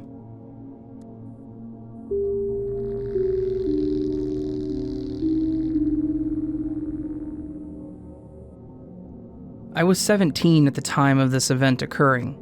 I was a nerdy and socially awkward teenager, so you can imagine the sort of crap that I did on the internet. I was at that perfect age to know my way around the internet. However, I had a knack for hacking into things that were meant to be private. Social media and such, you know, the usual thing kids my age did. This was on a Saturday night when I had decided to try and up my hacking game, or so to speak. I needed a challenge, which is when I stumbled onto the deep web. The deep web, it sounded pretty cool at the time. Honestly, it was the challenge that I had been looking for. I searched that stupid place for hours, my eyes absorbing everything that floated around the World Wide Web until I found the one thing that would prove if I was actually good at being a hacker or not. Well, I proved myself wrong, nonetheless, when I hacked into a seemingly harmless bank account. Boy, was I wrong. I did my usual thing, my fingers rapidly tapping at the keyboard, all the weird encrypted symbols staring at me. I did everything the usual way, continued to type at the keyboard until, ping, I was in. I had finally hacked into the account after hours of failing. It was unbelievable, to say the least. The person, though, they didn't spend the money inside the account. Instead, it was immediately being sent somewhere else, and being the curious teenager I was, I decided to follow the electronic footprint until another box on my computer screen popped up. It was a completely different bank account, one that was across the country from the one I had just been in. If it was obvious by now where this is heading, then you might want to listen carefully, because this was not in any way a fun experience for me. I quickly worked into hacking the new account, Determined to figure out what the heck was going on with this, and much to my surprise, it led me to a page that I didn't even know existed. I really don't remember the website name, as this was such a long time ago, but this was one that you couldn't actually find if you searched on an engine like Google. This particular account was receiving money from across the country, and a few other places across the country. It took me hours to look through everything and follow all the breadcrumbs, yet it wasn't until then that I had a great idea. Why not donate some of that money into the account of charities that could really use and would use the money? I took a break from my computer, long enough to grab some dinner and go to the bathroom. The realization hit me when I got back to my room. I didn't know what person would be missing the money. It was clearly hidden in the deep web for a reason, so someone didn't want it to be found, or they were doing something illegal. I ended up doing a thorough search into the account. It looked like they were being paid a crap load of money for something. Something they were doing for a lot of different people across the world. I don't remember exactly how I was able to find out the account holder's name. The real thing I remember was that I was such a freaking sleuth. I did find the name, and I did a search on that person. Lord, it took forever, but it turned out that the second account that I had hacked into was some sort of bounty hunter, and not in the traditional sense. It was more like, I guess you could say the person was some sort of hitman. Again, it was a long time ago. Trust me when I say that I immediately closed everything, found my way back out of the deep web, and shut my computer off for the night. I don't remember whether I had hidden my activity well enough. I don't remember if I even took the appropriate precautions, but I do know that I was terrified that the person would somehow figure out who I was and where I lived. I was afraid the person would come to my house or even my school just to murder me. I missed an entire week of school because I refused to even leave the house. And that wasn't my first time on the deep web, but it was definitely the last. The best advice I can give someone is to be careful when you're going that unfortunate rabbit hole. I'm sure it's exciting, but it can be very dangerous, and I'm not sure how all this really works nowadays. That experience scared me enough to stop any and all sorts of hacking. I couldn't stomach the fact that I may get killed over being too freaking curious.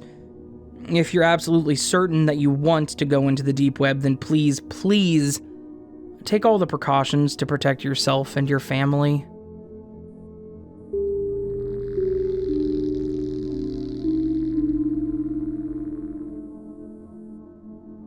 Hey everyone. I wanted to post this story up in hopes of explaining some of the horrors you can actually find on the dark web. Honestly, most of the things you find on the dark web aren't actually the horror movie cliche-laden websites that everyone seems to think they are. Most of the dark web is questionable or illegal adult content. People trying to buy medications illegally, things like that. If you're wanting something like what you see in the movies, you have to actually know where to look, as in have the onion link. I'm not saying that those things don't exist, they just aren't easily or readily available. A lot of people tend to think that there's some sort of dark version of Google where you can search for crazy stuff and be given a handful of results within a few moments. That's really not how it works. Anyways, that out of the way, I wanted to talk about a dark web experience that was honestly horrifying for my friends and I. This was several years ago. I think we were 16 or 17 at the time, and we thought we were super hackers. I know it sounds stupid, but the three of us were all about the nerdy crap, Python, networking, and again, quote-unquote hacking. I'll spare myself the embarrassment of explaining all that. Just know that we knew our way around a computer. Naturally, the three of us gravitated towards places like Reddit and then 4chan and such. I don't remember where we heard about the dark web, probably from a friend, the news, or on one of those aforementioned websites. But when we learned about the difference between surface web and dark web, our curiosity was piqued. We started looking into what it was out there, and what we could do. Of course, We were enchanted with the hacker haven that it was glorified to be, and we thought we would get on there, look at some of the questionable sites, and be the coolest kids in high school because we had accessed content that other people didn't know existed. So, we did what we had to do. We loaded up Tor, got information on some onion links, and got ready to have our minds blown. Of course, it ended up not being as interesting as we thought it was going to be. The sites were plain, bland. We saw a couple sites selling pills and others that we didn't even bother scrolling through because of the front page. There were also a few adult-oriented webcam sites that honestly we weren't even interested in. I think all of us were getting a bit disappointed in what we were finding, though I don't know what we were expecting to find really. I think we just kind of started clicking through and going anywhere and everywhere we could get into. Looking back, that was a really stupid idea. After clicking around for a while, we ended up on a page that looked a little flashier than the others. I can't remember the name of the page, but I think it was something along the lines of "Your Choice," or something like that. As we started on the home screen, the whole page looked like it was a site for a butcher shop. There were a number of pictures of meat slices and cuts all over the front of it. It explained the quality and what seasoning to use with each piece. It even went as far as telling you how to determine whether or not your cut of meat was choice, high quality, or basically lower end. Unfortunately, I think you can all see where this is going. We ended up on a page with a list of cuts, and each of them had a diagram of a person next to it. The part where the meat came from was highlighted. Some of what was on that page was horrendously graphic, so I won't explain it in this story, but you can imagine what all was there. One of the most disturbing parts of this website was its explanation on its sourcing. If I recall, it explained that all of the packaging would be discreet, and they would include their own seasoning packets that could go best with whatever you chose. What's even worse, they explained that all of their meat was fresh and sourced on demand. They touted the fact that they had the ability to get everything when it was ordered. Obviously, we were freaked out by seeing this kind of meat. We got off the site and pretty much immediately removed Tor. We all kept up our pursuits into the IT world, sure, but I don't think any of us have ever been back to the dark web.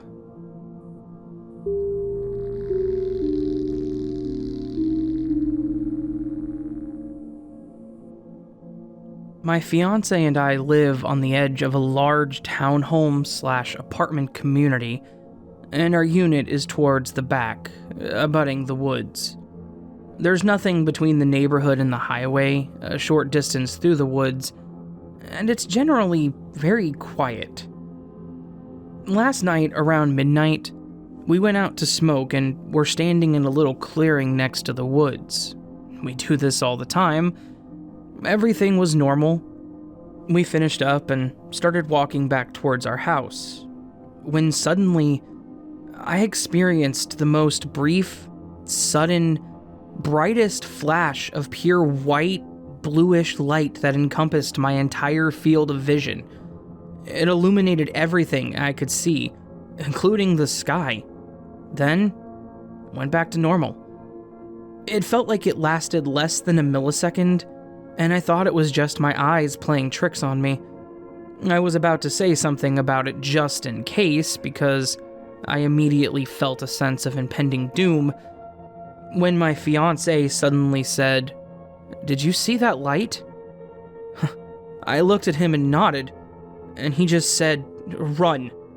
We sprinted to our front door, locked it behind us, and just looked at each other, both knowing how unsettling this was. We both noticed it was eerily silent. We live right next to the highway. There's usually road noise, or a plane, or a train in the distance, but there was nothing. I feel okay. Do you feel okay?" my fiancé asked. "Physically, I felt fine," I said. I still think it's weird that we felt the need to check on each other in that way. Like, we both knew immediately that something had happened to us. "What the hell was that?" he said. I said the same. He asked what direction I felt the light came from. I said, "Somehow everywhere and nowhere?" He said, "Oh, damn, I was hoping you wouldn't say that, 'cause that's what I was thinking." Then I said that if I had to choose, I would say the sky, and he said the same. We started brainstorming. It didn't come from the highway. We were facing the opposite direction. Did a neighbor take a photo of us? This is likely the only logical explanation, but we both know what it feels like to experience a camera flash, and this was not it. Was it lightning? It was a clear night. We know what lightning feels and looks like, and we know it wasn't that. It was too brief and too close to us. And it didn't just light up the sky, it lit up everything. Could a transformer had blown up in the distance? Well, we've experienced that too, and we're confident this was not it. It was so brief.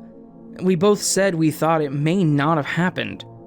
We almost didn't say anything to each other and just kept walking. What prompted him to say something was the utter silence and feeling of extreme impending doom, which we both felt. So, could it have come from a plane or helicopter or drone? Well, my fiancé happened to be looking up when it happened, and saw and heard nothing, just said the entire sky lit up. That's what we agreed was the weirdest part about it. Absolutely no sounds associated with it. We both said it was unlike anything we've ever experienced. We're both very rational people. We've been together almost 12 years and have never thought we'd had any paranormal or extraterrestrial experiences. Not even sure that we believe in any of that. But for some reason, we both agreed that this felt alien. I'm not saying this was aliens. I'm saying that two rational, normal, sensible people who have great confidence in the other's sanity experienced the same thing at the exact same time and drew the exact same conclusion. I know I sound insane, and I feel insane. He feels insane. We've never experienced anything like this. Has anyone had a similar experience? Does anyone know if maybe a comet could have hit our atmosphere last night and burned up extremely quickly? This happened at almost exactly midnight last night in New England.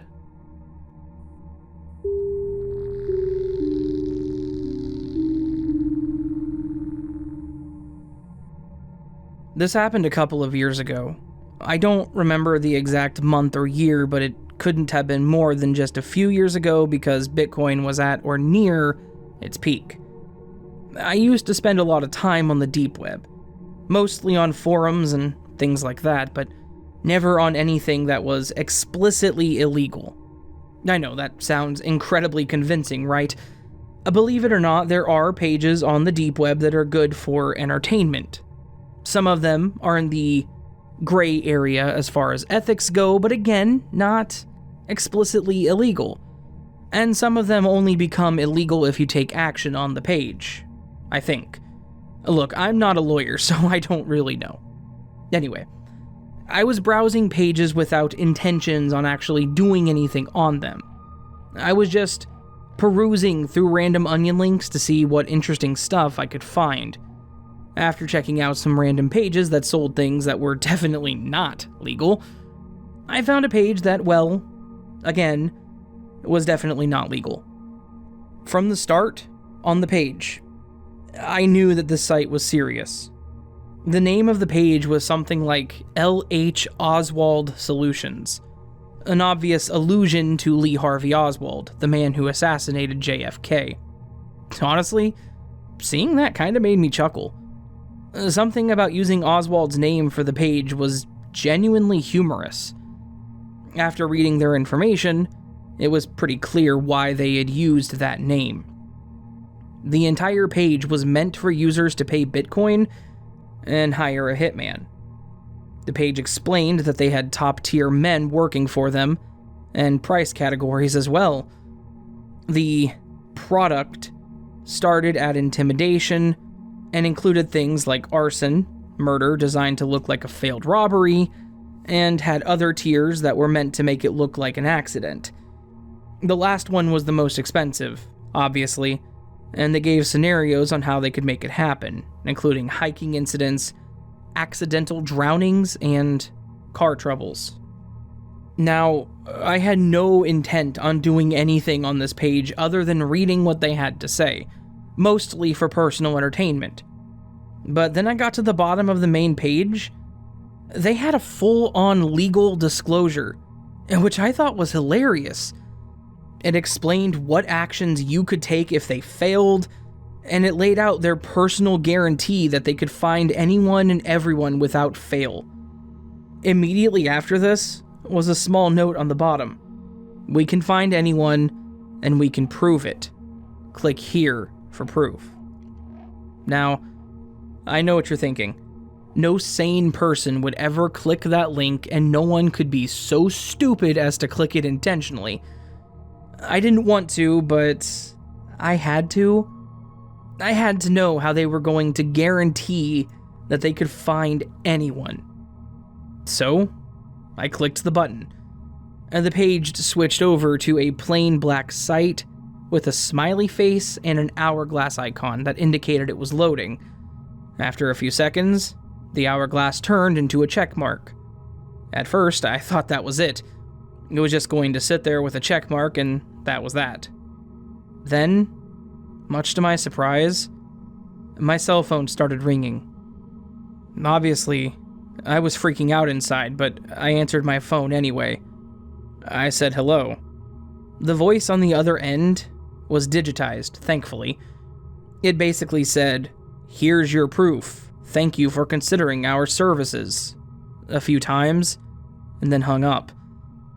I was actually grateful that it was a robocall and not a real person, but I was also terrified that it was able to find my number and call me. That was enough to tell me that they probably weren't screwing around, and that I needed to never go to their website or question whether or not those hitman sites are legit, ever again.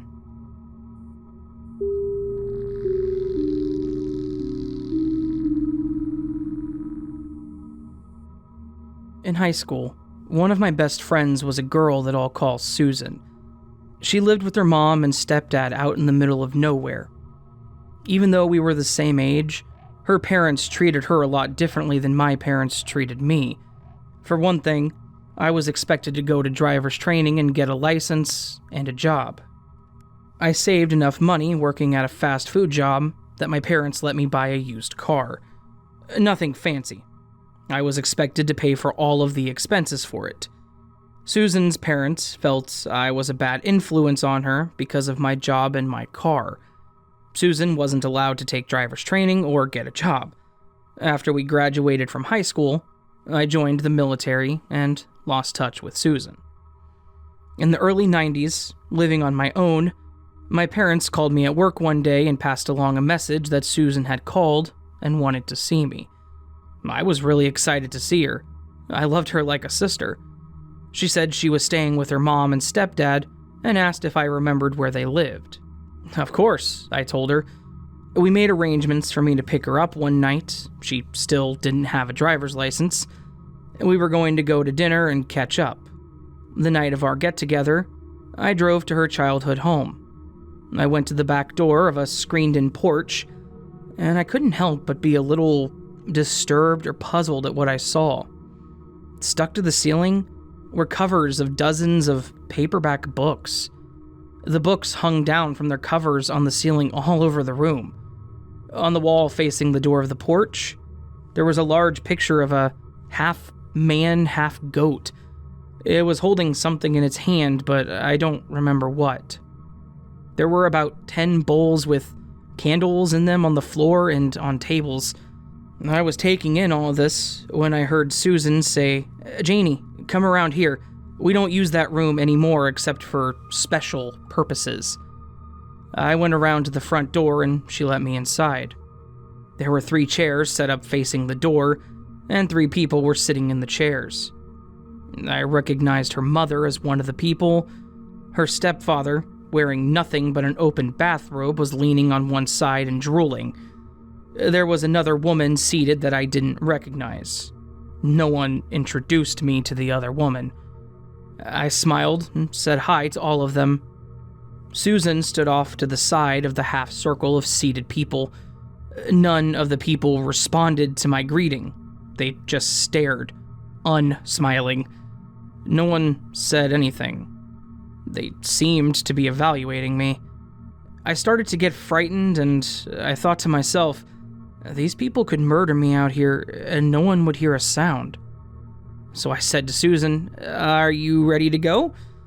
She was ready, and we left without incident. We had a nice dinner and a nice visit. I asked her about the room and what it all meant, and she said she didn't want to talk about that. After dinner, I drove her home, but I didn't get out of the car. I couldn't get away fast enough. At work the next day, I was told I had a call from Susan, but it was Susan's mother looking for her. I told her I didn't know where she was. Soon after, and unrelated to this, I moved to a different apartment in a nearby town and got a different job. I never saw Susan again. She reached out to me again on some reunion website, but I never responded. I don't know if they were into devil worship or something else, but I was really frightened. For a couple of weeks after that, strange things would happen. I'd get phone calls where no one would say anything. I was driving along one day and a tire flew off a car on the incoming lane and crashed into the windshield of the car behind me. They weren't injured, but I really think it was all connected to the strange happenings in that house.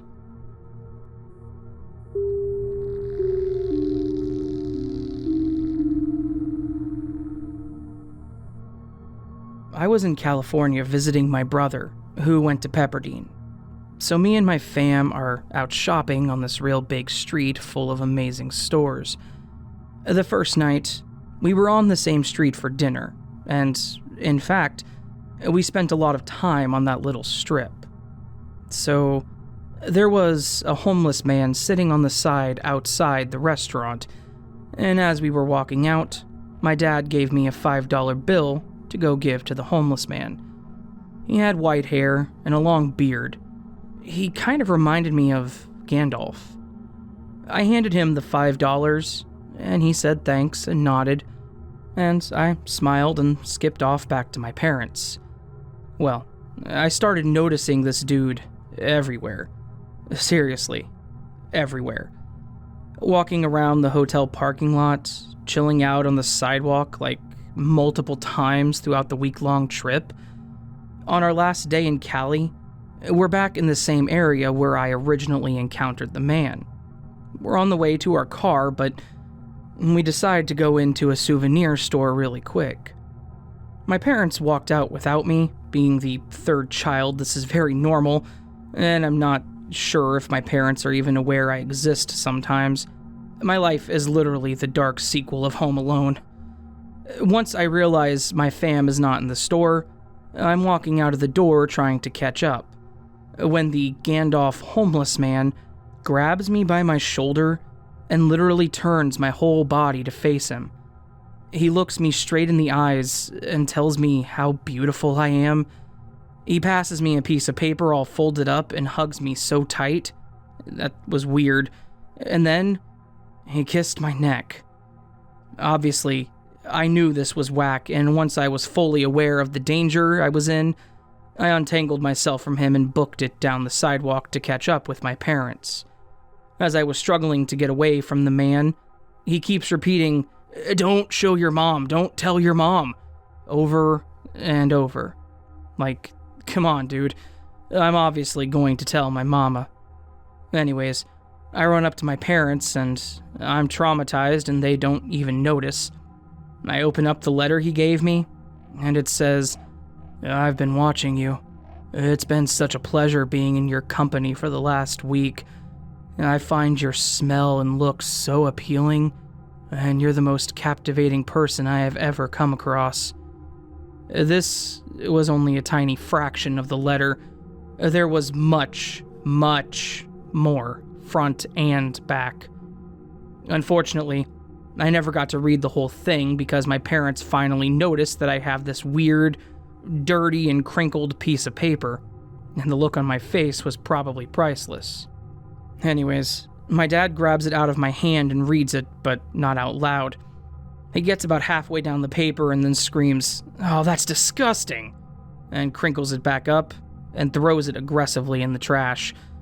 I wish I knew what it said, but I know it's probably for the best for me that I don't. There are literally so many questions. Like, how did this guy know my hotel? Because he was in the parking lot. I saw him out the window wandering around, and the hotel, which was a good while away from where we saw him. How did this dude show up so many times in my week-long trip? Obviously, this was on purpose. Did he know it was my last night, and that's why he felt the need to give me a letter? Is he even homeless, or is he actually just a creepy stalker that likes to prowl the streets for a new child to stalk? Who knows? Guess we never will.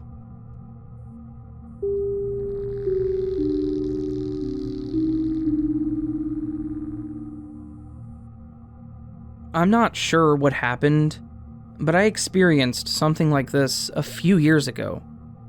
I never actually thought of it at all until recently. I read something similar in a Glitch in the Matrix story. I think it was January 2017 when I went to Universal Studio theme park in Singapore with my sister, my cousin, and his parents. And there were many of those press a penny machines around the theme park, where you put in $2 in it and the machine will get you a random, small little pressed penny. Since the movie Minions was just released and was really popular then, there were these press-a-penny machines around the theme park about them, and I think there were only 4 different kinds of pennies, Stuart, Bob, Kevin, and the movie title, that you could get from the machines. So I decided to put in some money for a little souvenir. I remember it very clearly because I really wanted the penny with the picture of Stuart the Minion on it. Not the one with only the title of the movie, Despicable Me. Because back then, I thought it was the worst of the 4. When I got the penny, I was a little upset because I got the exact one that I didn't like, with only the title of the movie. My sister and I were watching the machine making the pennies, so she saw and remembered which one I got, but I thought, oh well, I'm not spending any more money on it, this one's fine. Later in the day, my cousin decided that he also wanted to get one, so he looked for another machine. And he got the little one with Stuart, the one that I wanted, but the press was very off. My sister and I talked about it once or twice about how I got exactly the one I dislike after going back home to my country from Singapore, and the penny is still the one with the movie title on it. Fast forward a few months later, I lost my purse for a significantly long time. I looked for it everywhere around the house, but I could not seem to find it. I remembered being very upset about losing it, since there were so many weird and random things that I've kept in it since I was very young as a memento.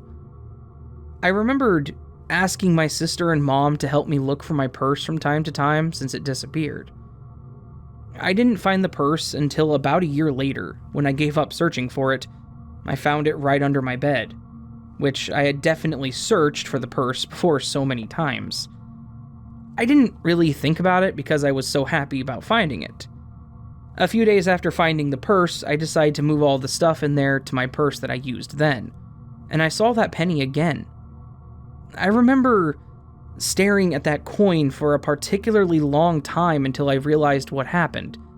To my surprise, the penny had changed. The penny was now the one with Kevin, the tall minion, on it. It freaked me out. I talked to my sister about it as well, and she was confused because she clearly remembered that the one I got was the one with the movie title. I don't remember switching the pennies with anyone, even my cousin, because the one he got was the one with Stuart, not Kevin, and his was skewed and mine's not. Also, we rarely see each other, And when we do, I don't remember ever bringing my purse since it disappeared for a very long time. When I asked him about it, he doesn't remember which one we got then, but my sister does, and she remembers exactly what happened, which penny we got then and where we found my purse, etc. If I imagined it, my sister couldn't possibly recall which one I got. I was freaked out for a long time since that happened.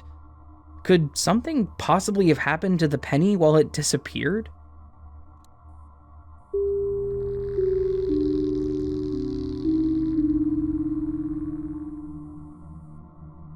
A few weeks ago, I was coming back home around 11:30 p.m. I have to cross a bridge in order to do so. Naturally, around this time, there's close to no one crossing it. I'm always very cautious of my surroundings. Small girl here, but we all have to keep an eye out just in case. And whenever I'm walking at night, I check if there's people walking behind me, how many, women, man, and make a mental note on how close they are to me. As I started to cross the bridge, I checked. There was only one guy walking at a pretty decent distance. I kept walking normally. About a minute later, I get that feeling of someone looking at you and getting close. So I turned to check one more time. Now, there's another guy behind, and closer to me than I'd like him to be at that time of the night, being by myself. I start to pick up my pace just to be cautious.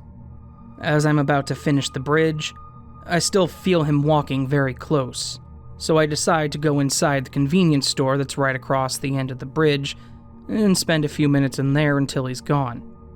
I walk around for a while. After 3 to 5 minutes, I check the door, and he's just outside the store. Not doing anything, just standing there. I get kinda creeped out. I decide to keep strolling around and buy some things. 10 minutes later, I decide it's time to go home since it's getting pretty late. But I still see him outside, so as soon as I get out, I stand there and do as if I was attending a call. He's looking at me and I really don't want to walk home by this time because it's a lonely road and, well, it just doesn't feel like the smart thing to do. I hang up and just check my phone. He comes by and the conversation goes like this. "Hi, how are you? Do you study here? Work?" "I study in this country, clearly a foreigner." "Hi, good. Yes, I do." "Good. Why'd you, choose to come here to study? Do you live close by?" "I like it here, and yes, I do." "Good. Where do you study? Can I practice my English with you? Give me your ID number so we can meet up and chat." And this is to add me on the instant message app used here. Now, I'm terrible when it comes to saying no to people, even when I'm feeling uncomfortable. It's a bad trait, I know, but I'm working on it. I completely ignore the "where do I study" question. "Yeah, sure." I give him my ID. "Well, I have to go. It's very late. Goodbye." Then he adds me. Great. "I look forward to seeing you again." "Sure. Bye."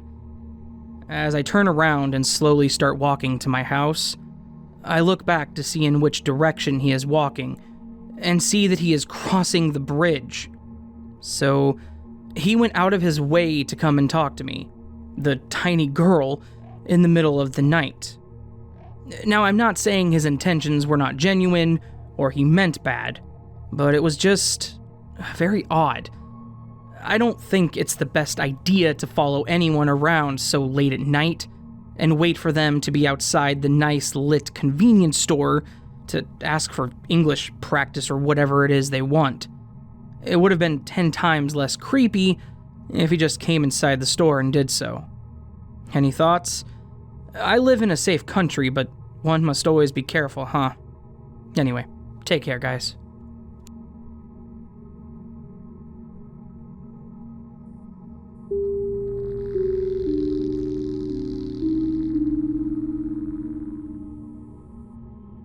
I worked at a tattoo shop in Arizona, across the river from Laughlin, Nevada. It was February, and people were spending tax returns on tattoos. I don't remember the exact day, but it was crazy busy. I got stuck with a family and I tattooed until about 3 in the morning. They were generous. After all was said and done, I had $2,000+. My wife had been waiting all night for me, so in a spur-of-the-moment decision, we decided to go across the river to the casinos and spend money. I don't gamble. I don't really drink and just have never really been interested in that kind of stuff, but that night it sounded fun. As soon as we got out of the car at the first casino is when I noticed that things were odd. The valet runs up to me and looks kind of confused why I'm in my car. Like he even looked at my car and made a joke about, "Oh, this way you can probably just drive around." I was even more confused. I told him I would park my own car and did so. As we walked into the casino, people were looking at me, like backing up and making room for me to walk by, and nodding at me and just acting weird. My wife was like, "What the hell, man? Why is everyone treating you like this?" At first, I wrote it off to people just being nice and doing their jobs and whatnot, but it kept getting weirder. People kept staring at me and holding doors, and my wife was asking me if I had some sort of secret life or something. It didn't register at the time, but one of the bartenders said, "It's strange to see you here this time of day." It was like 4 a.m. I thought it was just small talk. For hours, I gambled roulette and I kept winning. I've never played roulette in my life. All night/morning, people kept staring at me, looking away when I locked eyes. I even walked up to some dude that was looking at me and said, "What's up?" And he was like, "Oh, hey bro, I just noticed you. I'm sorry." I was shocked. This guy was legit nervous to be talking to me. I'm not famous or a gangster or nothing. We thought maybe because I tattooed a lot of people, but I usually recognize clients and they always treat me like a friend. I saw this weird old slot machine that only gave away silver dollars, but it only took silver dollars. I was excited, so I went to find where I could get silver dollars to put in the machine, and the cashier was like, "What?" I told her it was for the machine, and she was adamant that there was no machine like that. I went back to find it, and I couldn't. It was gone. People started bumping into me, and when I looked at them, nobody cared anymore. I think I was the doppelganger here. There were more little experiences, but in a nutshell, that was it. It seemed to end also when I noticed the daylight. I don't know. I've been thinking about it for a long time, and it still bothers me. I don't look like anyone famous or infamous. I actually have a piercing through the bridge of my nose that makes me fairly unique, and I would be hard to get confused with somebody else. Is this considered a glitch? Like I said, there's some more to it. I'm not sure if I'm in the right place, but I'll answer any questions I can, so thank you for your time.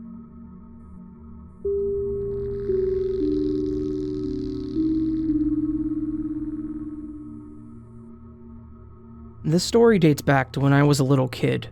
I lived in a very old house that was just outside of Detroit. To my knowledge, this house didn't have any haunted history with previous owners, so it's really weird when this happened to me. I was around 5 years old when this happened to me. What I'm about to say is 100% true. I have my doubts on if this was a dream or a nightmare, but this felt so real that it couldn't have been one of those. It was around 3:30 in the morning. I was out like a light when suddenly I hear the voice of my dad. In a very calm tone, he told me, "Hey buddy, it's time to wake up for school." Me, being the kid I was, thought it was actually my dad saying that. So I got out of bed, got changed, and started to head towards the hall next to my bedroom. Let me remind you of something. In my old bedroom, there are no windows for some odd reason, so I couldn't really tell if it was night or day. As I walk out into the hallway, it is pitch black and the only light I can see is the light coming from the full moon outside shining into the hallway. Me, being the stupid kid I was, decided to walk down the hallway and head into the living room. Now, just to give you the visual of the living room, when you walk down the hallway from my room, the first thing you see is a big window right in front of you on the opposite side of the room. Then, to the right of the window, there is a lazy boy rocking chair in the corner. Then there is a couch right next to the chair. When I walk down the hallway into the living room, the room is fully lit up by the moon outside, and with this light I can see that my dad is sitting in the chair. I try to call out to him, "Hey, Dad? Dad, why did you wake me up? It's still nighttime." No response. I tried calling out again, "Dad, answer me." No response. I was getting really mad at this point, so I started heading back to my room. As I turned around to start heading back, I hear one of the most terrifying things I will ever hear in my life. It sounded like a beast was trying to yell at me to stop. As I hear this, I stop, shaking in fear as I turn around to see what my dad wanted. As I turn, I see this tall black figure just hovering over me. I was solid, like a stone statue, trying not to make any noise to get this creature's attention. Then, in my right ear, I hear a calming voice say, "Run." I bolted towards my room, locking the door right behind me and hiding underneath the bedsheets until it was morning. I told my parents about what happened that night, and they don't believe me. They just told me that it was a bad dream, and that I shouldn't be worrying so much about it. It wasn't until the same morning I would find 3 long claw scratch marks going from the back of my neck to the lower part of my back. When I showed my parents, they finally believed that it wasn't just a bad dream. They called a priest to have him bless the house, and nothing even ghostly related has ever happened in that house again. A few years later, we had to move out of the house due to the size of the house. We would end up with a house that had 2 stories. To this day, I have no idea what I saw or what I encountered that night. One thing's for sure, I've believed in the paranormal since that night.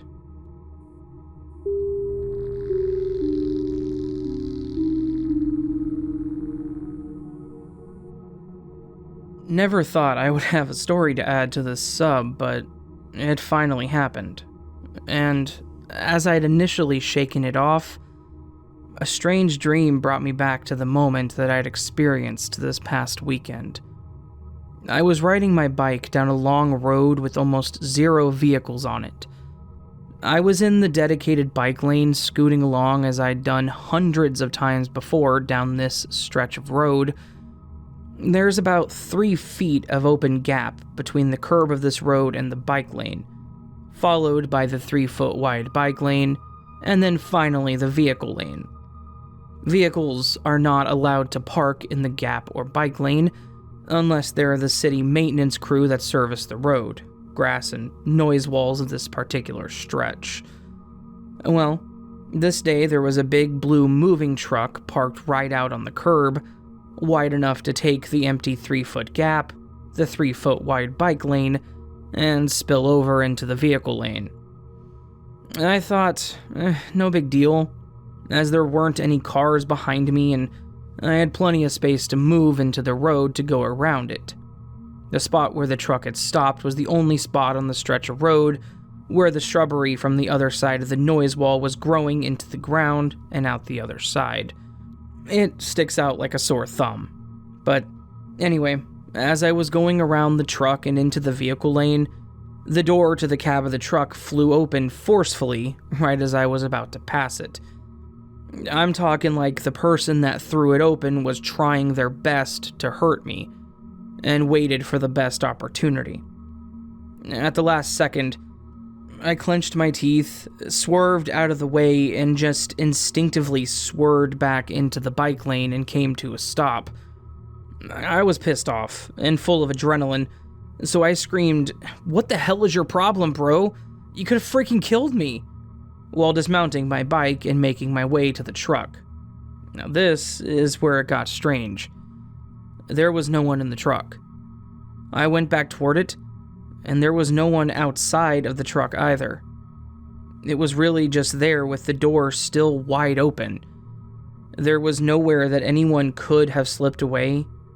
Those noise walls are there to spare the neighboring homes from car noises. They're about 10 feet tall and they stretch for a good quarter mile, with no open gaps anywhere. I went around to the back of the truck, and it was open and empty. There was nothing in it. No hiding spots. It was just an empty box truck and an empty cab. I decided to just jump on my bike and go home. I pushed it out of my head and considered myself lucky to be unharmed. That lasted about a day. I can't help but feel like I was in some moment in time that somehow got stuck. Upon remembering the occurrence, there was almost no sound. No other cars driving by, no birds chirping, no wind blowing on what was actually a fairly windy day. It wasn't until I got closer to home that everything felt normal again, and I was able to move past it. Now, it plagues me that I didn't take a photo with my phone or didn't look for one of those "how's my driving" stickers to report the truck. It's one of those glitches that I'm just gonna have to wonder about forever.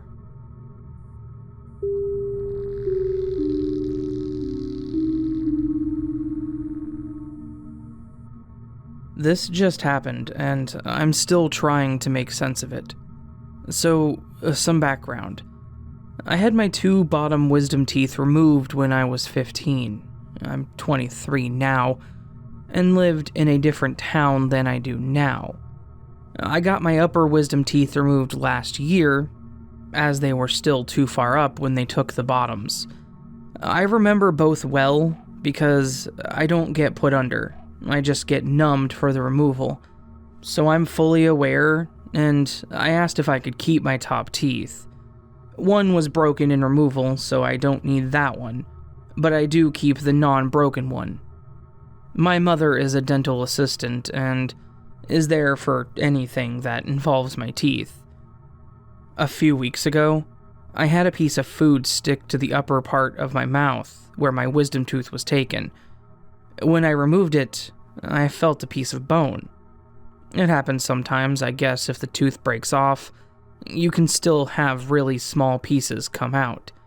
And that's what my mom told me, and said if I wanted to get a small mouth mirror, don't remember what they're actually called, and some tweezers to pull it out, I could.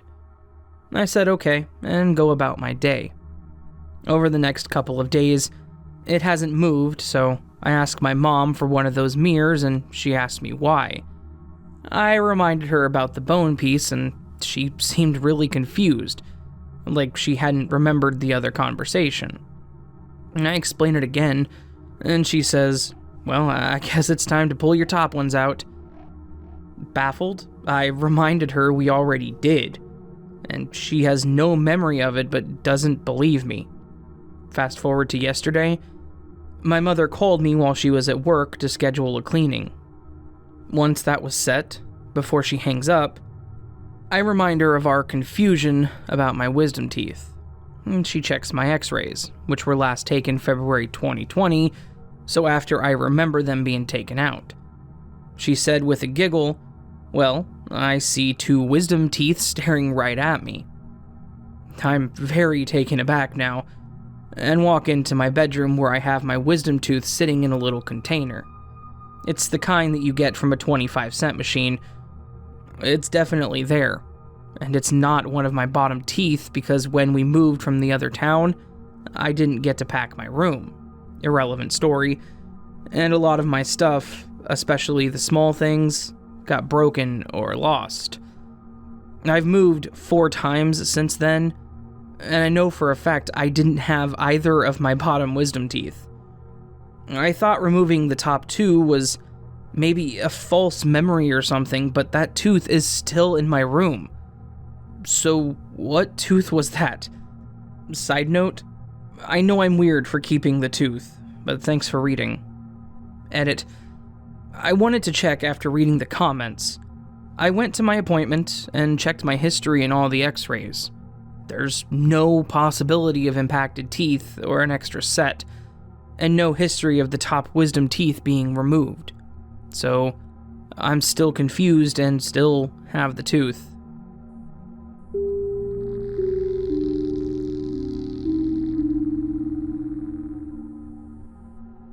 I've never posted anything on Reddit, so I don't know if it's okay to post this here. Note, this happened one Christmas here in Argentina, where it's summer, and people party until the late hours, with fireworks, dancing, and alcohol. And the Ave Urigoyen that I name later is an avenue where it's not a residential area.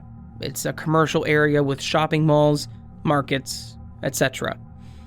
And my dad and I work as waiters for events, weddings, quinceañeras, etc., etc. In this case, we work at Christmas because the host didn't want to cook that day. Rich people things. And we were coming back from the event with my dad. This was Christmas 2017 at 3 a.m. approximately.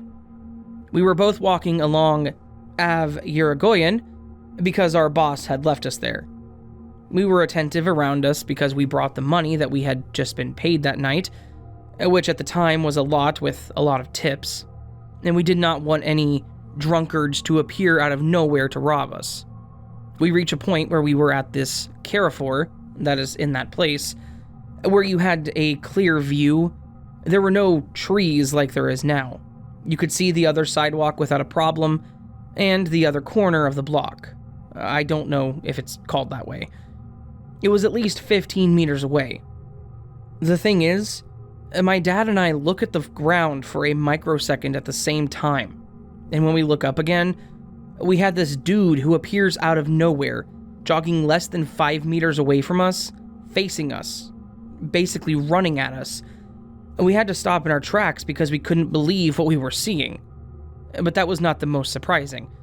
First, we don't know how it got there so fast because, as I said, it was a long way to reach the other corner, and there were no objects, trees, or whatever big enough to hide a person. And we were careful and looking everywhere so as to not be robbed. Second, this dude was staring straight ahead. My dad and I had to run out of the way so that he could pass by us. Otherwise, he literally would have crashed into us. And I swear to you, he never even laid eyes on us or made any move to run out of our way. The only thing I remember about his appearance is that he was wearing an old-fashioned sportswear, like a tank top with wide straps and a white line on one side, and some old-fashioned black shorts. I don't remember what he was wearing on his feet, and I think he was blonde. He wasn't wearing a backpack or listening to music, and I remember that when he passed us, there was no noise, no footsteps, not even a slight breeze.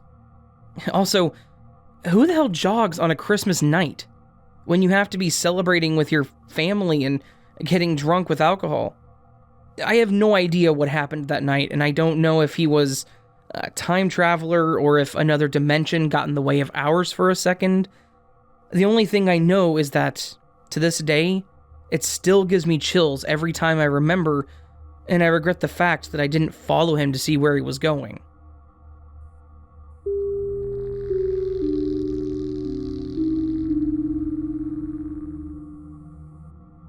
For a good bit of my childhood, we lived in Charleston, South Carolina. Our neighbor and house were not too old. The house was built in the mid-90s. However, the neighborhood was built on the grounds of an old slave plantation. This, I believe, is what led to experiences by my sisters and I.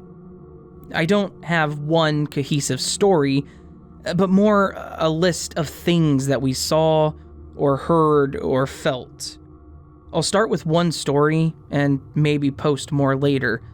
This is my first Reddit post, so really I'm testing the waters. Our dad was in the military, so he'd be gone on trips all the time. When he would get home, usually at night, we could hear him come up the steps, and he'd open our doors. He would check on us and then leave. One night, I heard what sounded like his boots on the hardwood flooring, but my door didn't open. I didn't think much of it, but the next morning I asked my mom when Dad got home, and she assured me he wouldn't be home for 3 more days. So, I figured I was hearing things. The weird thing is my 2 older sisters said they heard it too. This went on for a few nights randomly over a long period of time, but rarely whenever Dad was actually home. There was one night that I remember vividly. I heard the sound clear as day. Boots walking up the steps and on the hardwood floor. Dad had been gone for a few weeks, so I rushed up to see him. I opened my door, and there was nobody there. One of my sister's rooms was beside mine. She heard me in the footsteps and opened her door, thinking that Dad was home too. But she just found me standing there, confused. Our oldest sister, who was at the end of the hall, then came out because she woke up to the footsteps and then heard us whispering. We were now convinced we had a ghost in the house. Our mom, whose bedroom was downstairs, woke up and yelled at us from the foyer because she thought we were stomping around upstairs. We told her what happened, and she said it was just the floor popping then. Something not uncommon for hardwood flooring. We all went back to bed, but here's the kicker. Once we all closed our doors, the footsteps went back down the hall and down the steps. Again, it was clear as day. I didn't sleep anymore that night. We never saw anything, but we always heard these phantom steps up the stairs, down the hall, and then back. From all 3 of us at night to individuals when we were home alone. It kind of became a joke in the house that we did have a ghost, and it was the ghost of someone from the plantation. Nothing ever seemed angry or evil, just off. Perhaps it was someone just checking on the kids.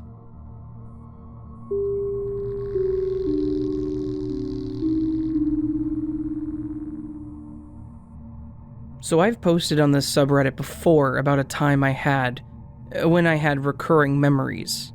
You can check my post history if you'd like to find it. A lot of people chalked it up as stress and a repetitive lifestyle, which is pretty accurate. Although, and I'm sure as many of you who have posted here before, those experiences always seem very real. As a disclaimer before I continue, I'm in no way mentally ill, and I have a solid grasp and footing in reality. I'm not a conspiracy theorist, nor am I spiritual, but what I am experiencing is very real to me. So, for the past month, things have been odd. In the field of psychology, I think they call this synchronicity, where a person may link up or match certain events to the point where it seems like coincidences.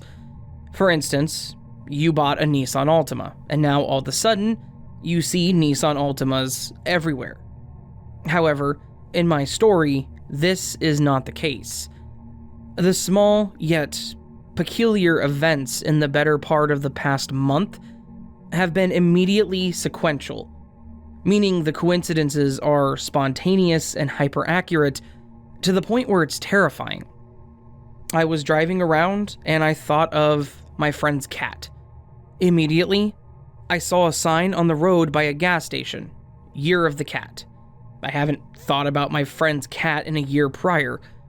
I was watching YouTube and an episode of Gordon Ramsay's Kitchen Nightmare UK came on about a restaurant called Fenwick that I've never seen. Not a second later, I scroll through my Instagram and a friend posts a picture of their dog with the caption, "Fall with Fenwick." I never knew they had a dog, nor did I know its name was Fenwick.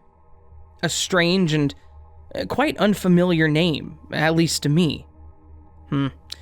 Strange coincidences, I thought. I was driving once again, one day on my way to work, and thought about this time when I was young, where I lost a Beanie Baby frog and it devastated me. I haven't thought about it in years. As soon as I turn a corner, a tag sale on the side of the road had a stuffed frog sitting on a cabinet. I was watching a YouTube video and I paused it.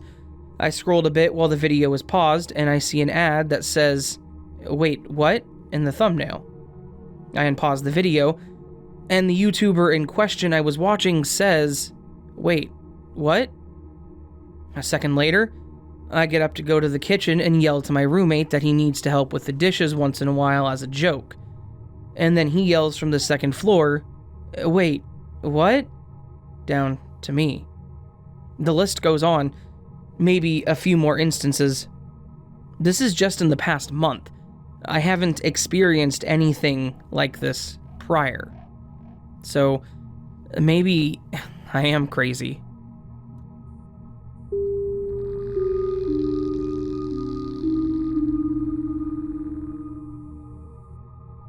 Yesterday, I had my second instance of a time gain. Back in June when the first instance happened, I dismissed it as just a quirk of working from home and the general sense many were having of time being weird or having no meaning. That first instance involved no other people directly, and I didn't have anything to firmly give the actual time of events. Based on external, known fixed times, sunrise, roofing work starting, and tracking my time for jobs, I appeared to jump backwards from my internal estimation of 3 p.m. to 9:45 a.m. that same day. Honestly, I wouldn't even have noticed if my roommate hadn't remarked how weird it was I was grabbing a soda so early in the day, and then looked at the actual time. I'd been working from home for 3 months at this point, and been very accurate with time during so. At the time, I did spend a while overthinking it that day, but ultimately brushed it off because, hey, all that work got done, and now I have 5 extra hours. The second instance from yesterday feels more significant to me because I was partly out of the house and have receipts. Actual receipts. Yesterday, I was in the living room watching a Blu-ray when my roommate left for work. She leaves around noon. We did speak, and she does remember talking to me. I finished the episode I was on, and then watched 2 more episodes. Around 2.5 hours worth of a show that I had never seen before. After that, I left the house for errands, dropped off my ballot, returned library stuff, and got gas. My phone GPS gave the drive time to 64 to 66 minutes round trip. This is when I knew something had happened, because our mail lady was already there, and we get our mail early in the afternoon like clockwork. I look at my phone, and it's 12:43 p.m. I looked at the transaction from getting gas and fast food, 12:14 p.m. and 12:32 p.m. respectively. Even if my roommate left early and I left immediately after her, there's no way I could have even made the drive in that time, ignoring the time I was watching TV and puttering around the house. I basically brain blanked for a few minutes, but texted my roommate when I got home safely to confirm that we had talked and asked her what time she left for that day. She did confirm. She said she was actually running late when she left. She guessed around 10 to 15 minutes late. The first one was easy to attribute to anything besides a glitch. The second one, I have no idea. I am open to rational suggestions, but I estimate that I gained 5 hours again. So, at least I'm gaining time?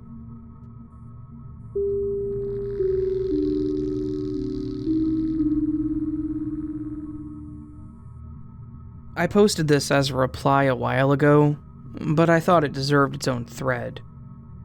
We were driving from Santa Barbara to LA in a hired car at night. We had to drive through some mountains. We pulled over into a pitch-black car park while my wife sorted some blankets out for our toddler. He was asleep in the back. Now this sounds really cheesy, but it's true, so hey, I'll just type it out. I felt really uneasy in that car park. There was no one around apart from the busy mountain road. I sat there looking up through the glass ceiling nervous, and couldn't wait to leave when I saw a shooting star. Not just any star, but really huge, like it was from a movie. I was about to mention it to my wife when I noticed another car parked up in the corner to my left. It was deep in the forest shadows and just sitting there. I wasn't sure if it had just pulled in or if I hadn't noticed it before, but either way, I was silently itching to leave. With a small baby in the back in an area I didn't know, I was feeling watched and really vulnerable. I quietly hurried my wife up. Strangely, almost unable to speak, I started the engine and turned the car around slowly. Mainly just so we were moving more than anything. The parked car was now on my right, and, at least now, I was facing the exit to the main road. It was then that I saw some movement in the car, and I went cold. It looked like a silhouette of a man walking toward us. Fast. I froze, and then saw to my left another man on the other side, just as fast but much closer. I totally panicked. I slammed my foot down without saying anything, and screeched out of the car park. My wife screamed. The main road was busy, with cars in both directions, and feeling the heat behind me, I quickly pulled out to turn left into the traffic. It was then a huge truck came over the ridge, fast. Blinded by the headlights, we embraced for impact from the side. Honestly, key parts of my life flashed through my head, and time slowed down enough for me to realize that I'd killed my family. Cut to a second later, and there are no cars on the road at all. It's dark, silent, and pitch black. We're slowly driving along the main road at 20 miles per hour. All is quiet. We looked at each other and didn't say much for a while until I just said, I think we used up a life there. We've hardly spoken of it since. A very weird thing now is that I brought it up a while ago, and my wife could hardly remember it.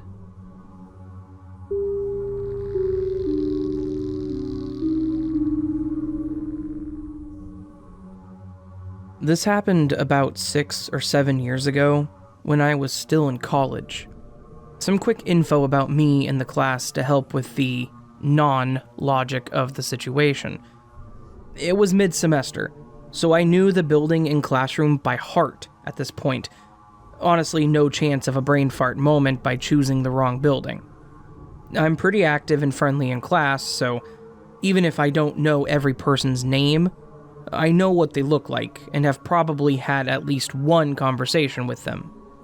I usually got to class early and had to wait for the previous class to let out before I could go into the room, meaning I was familiar with the students and instructor of the class before ours. It was rare, but sometimes the class would meet in a different location, like the library. I had 2 of my best friends in the same class as me, and we would hang out in the courtyard after class. So, I happened to be running late this particular morning. No biggie. I had great attendance and figured the instructor wouldn't mind me being 5 minutes late. I get to the building and down the hall to my classroom. It's quiet, but that's not too strange since classes have started. I opened the door to my class, and everyone in the room, every single person, stops and turns to look at me, which is common practice when someone interrupts the class. But I didn't recognize a single damn person in the room. Not a single face was familiar. I close the door, double-check the room number, 134, and it's correct. I walk outside, double-check the building, B, and it's also correct. Okay, I think. Class is just meeting somewhere else, and I missed the memo. Again, no big deal. I'll get notes from my besties. I wait in the courtyard and my friends show up at 11:40. Our class ends at 11:30. I ask them where the class was, and they say, "What are you talking about?" I explain what happened, and they just stare at me like I've got 2 heads. Then one says, "Dude, class was in the same room at the same time. You sure you're not just confused?" Well, at this time I am really freaking confused, because I know it was the right time, building, and room, But apparently my class just wasn't there. I even asked the instructor during the next class, and he confirmed what my friend said.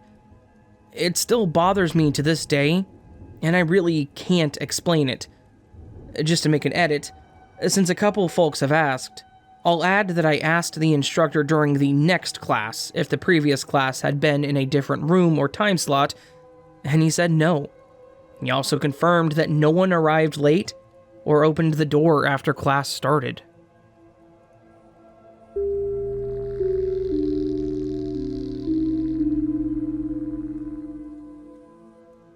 I'm a skeptic naturally, so I don't know whether to believe this or not. I reluctantly spoke to my best friend about it, and she said it was weird as well. I've been thinking about these events for about 2-ish weeks, and basically, recently just before school started, early September, I was thinking about the topic of shifting realities, because I'm just really unhappy with my life in general, and I feel like all my choices in general have been pretty stupid and poor. So I was simply surface thinking, and didn't really attempt any methods or whatever. And when I started school, my target grade, which isn't supposed to change at all from the last year, went up a single grade, which shocked me. Of course, I looked into it, and observed other students' target grades in that specific class, and some students' target grades had changed from what I remember them being. Some stayed the same. I thought to myself, maybe I was doing well and the teacher decided to change it? But I haven't been doing well in that class in general, and there's this girl who I'm friends with, who is absolutely amazing in my class, that still has the exact same target grade as before. It didn't go up or anything. I double-checked with my teacher too. I asked her if target grades had changed, and she said no. They haven't changed since last year. This I find very weird, but obviously wasn't enough to convince me, so I just continued on with my day, and I then realized that in the same class, someone's entire identity had changed. A boy and then another boy that I'm both acquainted with switched identities. I'm familiar with both of the boys, and they literally switched names and classes. This specific boy was never in my class before, which freaked me out. The other boy also appears to be missing, or at least I haven't seen him from ever since school started. I also noticed some other weird stuff, like a cat's missing poster money reward going from 300 pounds down to 100 pounds, then back up to 300 pounds. This happened whenever I would pass it in the streets, but maybe I'm just being delusional, I'm not sure. There was also one more thing. I've always suffered from insomnia, and always would go to sleep at such late times, like around 2 to 3 in the morning, maybe even later than that.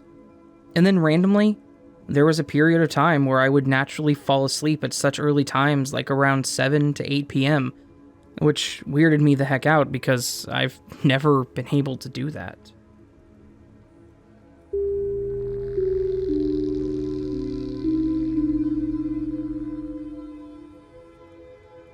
So, my grandma bought her house when I was about 5 years old, and I was told that before there was any house on that land, it used to be an Indian cemetery. Some background. When she bought the house, it was from an older widow. Her husband had passed away in the master bedroom, and it was said that after that happened, her jewelry started disappearing and she never found them. Okay, so fast forward to when I was about in 4th grade. I used to sleep in my grandma's room. She worked in a cannery, so every morning she would wake me up before she left, and I would stay up until it was time to get ready and head to school. That morning, I heard her leave, so I got up and then went to the bathroom. When I returned, I laid up in her bed. When I turned around to turn the TV on, I saw a black shadow in the form of a man. He came out of the bathroom that I was just in, and ran all the way to underneath the bed. The closer he got to the bed, the smaller he got. I honestly thought it was maybe my brother or cousin trying to scare me. I crawled over to the edge of the bed and proceeded to look under it. Why I did this? I honestly don't know, but I did. When I saw that there was no one there is when I freaked out. I got up and ran out of the room, closing the door behind me. My uncle's door was the other bedroom next to Graham's. He used to live there with his girlfriend. I sat crying next to it and started knocking on it, trying to wake them up, but at the same time trying to make as little noise as possible. I had direct view to my grandma's room. Yes, it was closed, but I could see a shadow going side to side, as if someone was walking back and forth in front of the door. After a few minutes, my uncle and his girlfriend hear me, so they get up. I told them everything, so they walk with me back to the room and look underneath, and, of course, there was nothing. They stayed with me until I left for school. After that, I never stayed or went into my grandma's room by myself ever again. Well, until years later. Some months after, my mom, stepdad, sister, and myself ended up moving to Mexico. I didn't return until I was 21. When I brought up this experience I had, my family informed me that I always used to wake up crying, saying that I saw things in the house. I honestly just remember this one instance, so maybe I blocked it all out? Anyways, I have more stories about the house that my grandma still lives in. Let me know if you would like to hear more.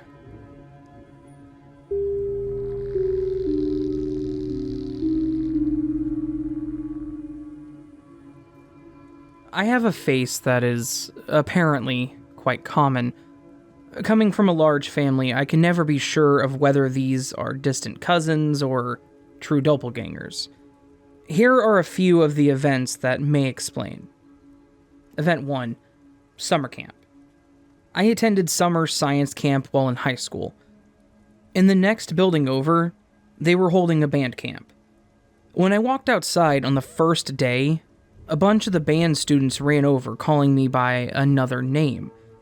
Apparently, I was the spitting image of one of their classmates, and when they saw me, they thought that my science camp was the reason that she wasn't at the camp with them. We hung out for 2 weeks. They were on campus, and had a great time, but they often got my name wrong during unguarded moments. Event 2. Genetics are weird. I am the image of my grandfather's sister and her daughter. Our photos, when placed side by side, look like the exact same person at different stages in life. Even the algorithms mislabel us on occasion. Event 3. Close cousins. I was at a community event when a lady that I had never seen before ran over and hugged me. Being from such a large family, this isn't uncommon, but she was near my parents' age.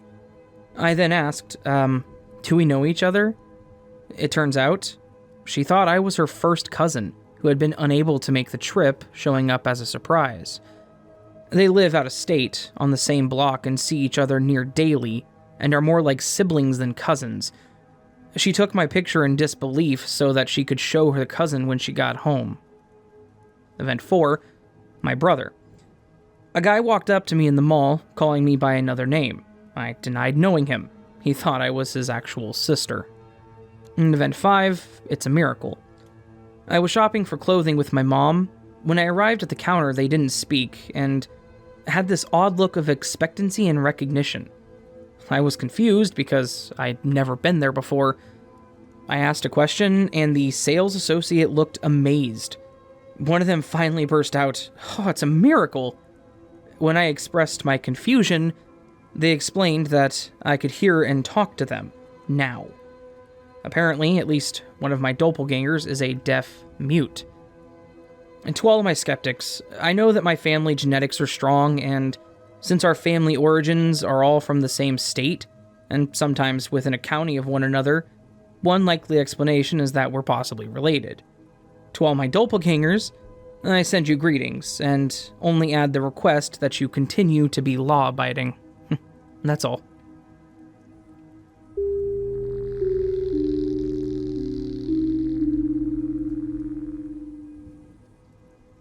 Long story short, I'm a custodian for a school district. I'm going on 3 years, and every school has been haunted. And the first time I was at a high school, as a custodian, your duty is to first and foremost secure the site. I wanted to emphasize this as it's important to the story. Every new custodian develops an OCD, so to speak of, checking their doors due to the fact that you can lose your job before you pass probation. It was a long weekend. I was still a noob, and everything was closed on my assignment except this window on the second floor. I was responsible for the top. It was night, by the way.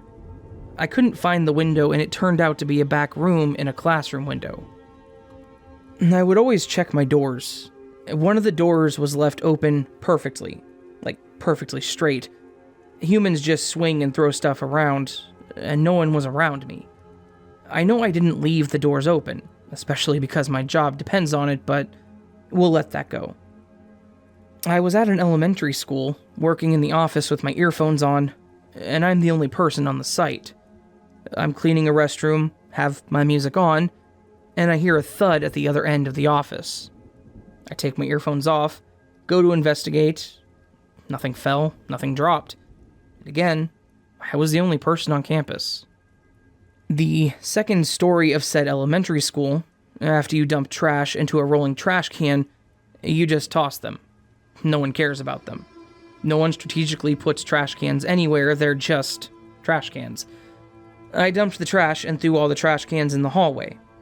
I went into a room, came out, and I swear, the trash cans were lined up parallel, in a perfect line.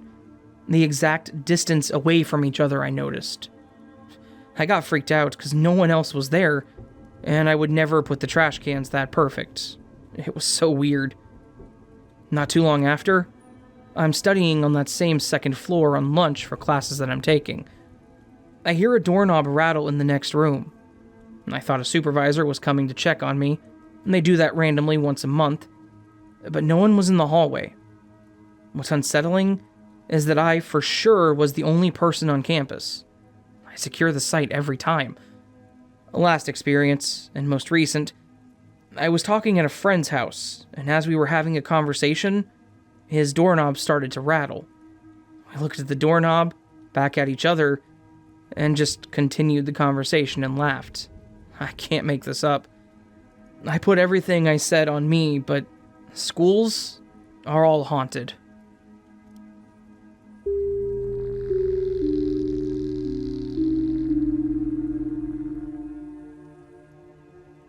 I grew up in a large family.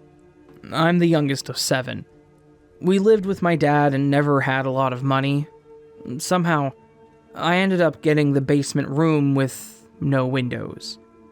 Actually, now that I think about it, I don't think it was considered a room due to fire safety reasons. It was like a big cement box with a door in the middle of the house. I've told this story before, and I get looks like I've made it up. I just can't get over the reality of it, and I'm curious if anyone else has had a similar experience. It was late at night, and I woke up needing to go to the bathroom. I usually slept with the door wide open and the hall light on, but for some reason, the door was only open enough for just a sliver of light to come through. I was scared, but I decided if I ran, I could make it. The room wasn't that big. I don't know how else to explain this, but as I began to run for the door, it just vanished. There was no light. Just pitch black in every direction. I remember freaking out, and I continued in the direction that I knew the door was. I began to feel around all the walls, and there was nothing. No opening anywhere. So I ran back to my bed and thought for a minute. The door should be right in front of the foot of my bed. I tried again, and nothing. It was just the wall. So at that point, I'm starting to freak out, and I began to scream. I start feeling all the walls walking the entire perimeter of the room. I had one hand on the wall the whole time. I was past where the door should be and felt a corner, and then the next wall. Then halfway on the third wall, getting back to my bed, standing on the bed while still running my fingers on the wall. Then I hit the fourth wall and I was actually crawling on top of my long dresser, running my hand on the wall. The dresser was to the left of my bed, which meant I had to be coming back to the first wall where the door should be. There was nothing there. I don't know how many times I searched the walls looking for my door, but I eventually scared myself so badly that I went back to bed and yelled for what seemed like forever for my dad. His room was upstairs. He finally came crashing through the door, right where it was supposed to be. I had checked there so many times, and the mess that I made, I wasn't there. I was sitting up in bed, and I don't think in any way that I could have been dreaming, but I still don't know what happened.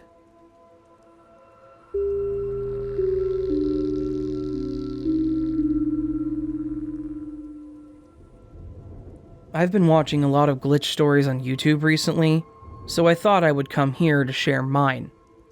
I used to go around pubs hosting karaoke events, and there was this one in Hayes that I did once a month.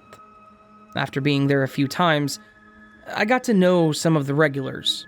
In particular, this nice elderly man named Steve and his usual crowd. He told me he used to work in the military in the area that I live. I told him that my grandfather, who was around the same age as him, was a military man, and I asked him if he knew him. After calling my granddad to confirm, it turns out they did know each other. My grandfather was Steve's sergeant when they were in the army.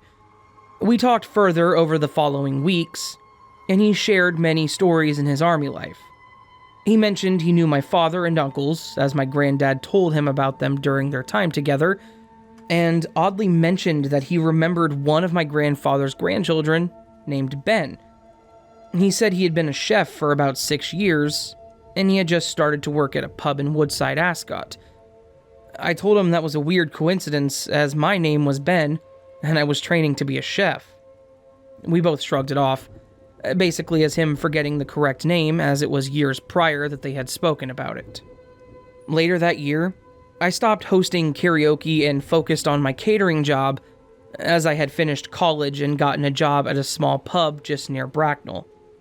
I was there for a couple of years before the place shut down, and spent the course of the next couple of years or so working between a few different chef jobs, until I got a job at a pub in Fifield. The owner had owned pubs before, but had only recently gotten one in this area and were looking to expand. I got on well with them, told them, and ended up becoming their head chef. After just under a year of working with them, they told me they had gotten another site, and as their head chef, asked if I would be willing to get the kitchen set up for them and kickstart it as they got staff. I agreed, and we went to see the site. It was a nice little pub called the Rose and Crown in Woodside, Ascot. It was only when we got another chef in that they started asking me about myself that I clocked it. I had been a chef for 6 years at that point, and was now working in a pub in Woodside, Ascot, just like Steve had said.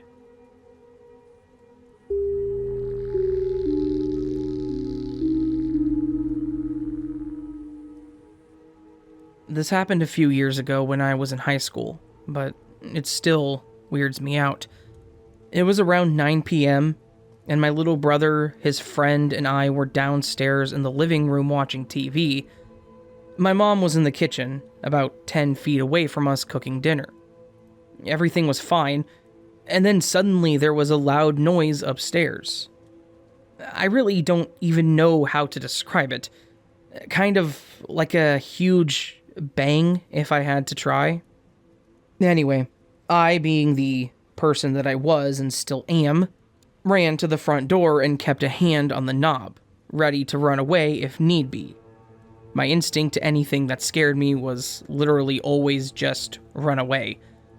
And my brother and friend just stared at each other. My mom walked into the living room and asked what happened. None of us knew, of course, so Mom went upstairs to check things out, while the three of us cowered downstairs. She was up there for a while, looking in all the rooms for anything that could have fallen or somehow caused a sound. And when she came back down, she laughed and told us that a shampoo bottle had fallen in the shower. I didn't really believe her, because the sound was way too loud to just be a bottle hitting the floor.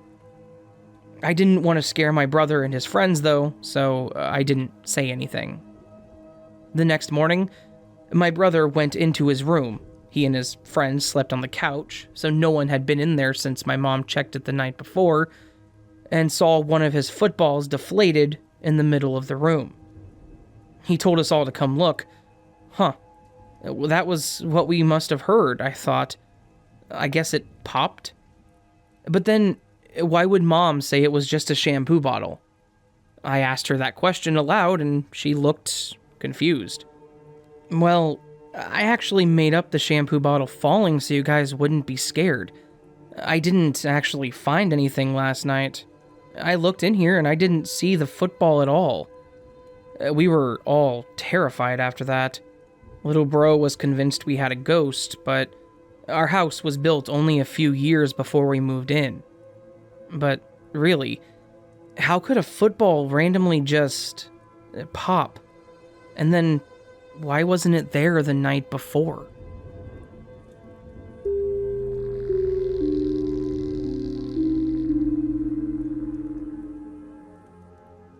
So, this just happened.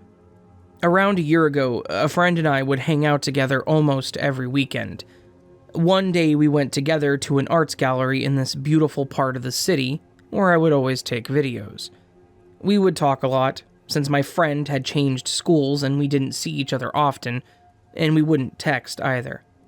But for some reason, we stopped hanging out around November or December last year.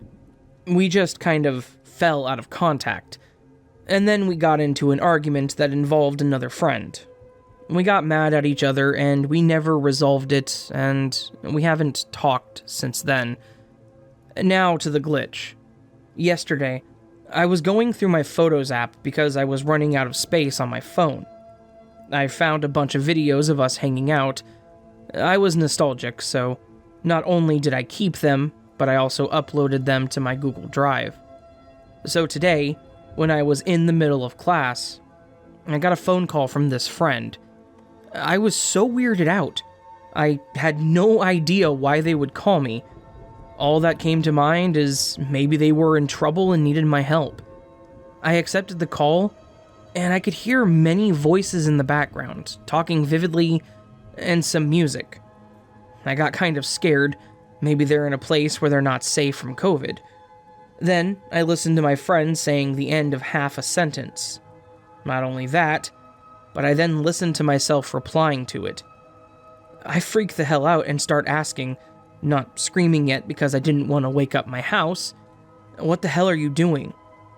Then, they hang up, and I'm left with the feeling that my stomach isn't there and my head couldn't hurt more.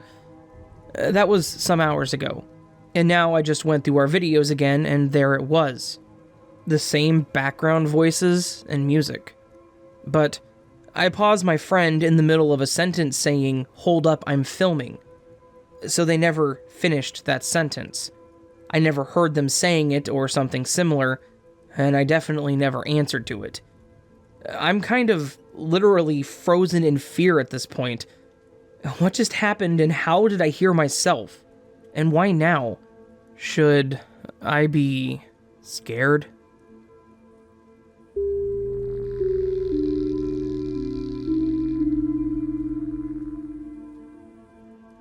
I'm wondering if anyone has ever experienced something like the following. This is my first post here. I walk my dogs every morning, between 4:30 and 5:30. I live in the city. I have 2 dogs, and because it's dark, they are very reactive and bark at almost anything that moves. Rabbits, skunks, cats, etc. When I see people, not many at this time, I make sure to move to the opposite side of the street, or I walk up another street because I think most people would be afraid of them. They might bark, especially if the other person has a dog too. I see the same people most days of the week. On 2 occasions, in the past 3 months, I've run into 2 different people. The first was a woman and the second was a man. Both encounters had the following in common. We, me and my 2 leashed dogs, came around the corner and the person was there. The person startled us, me and the dogs, so both dogs began barking and backing up.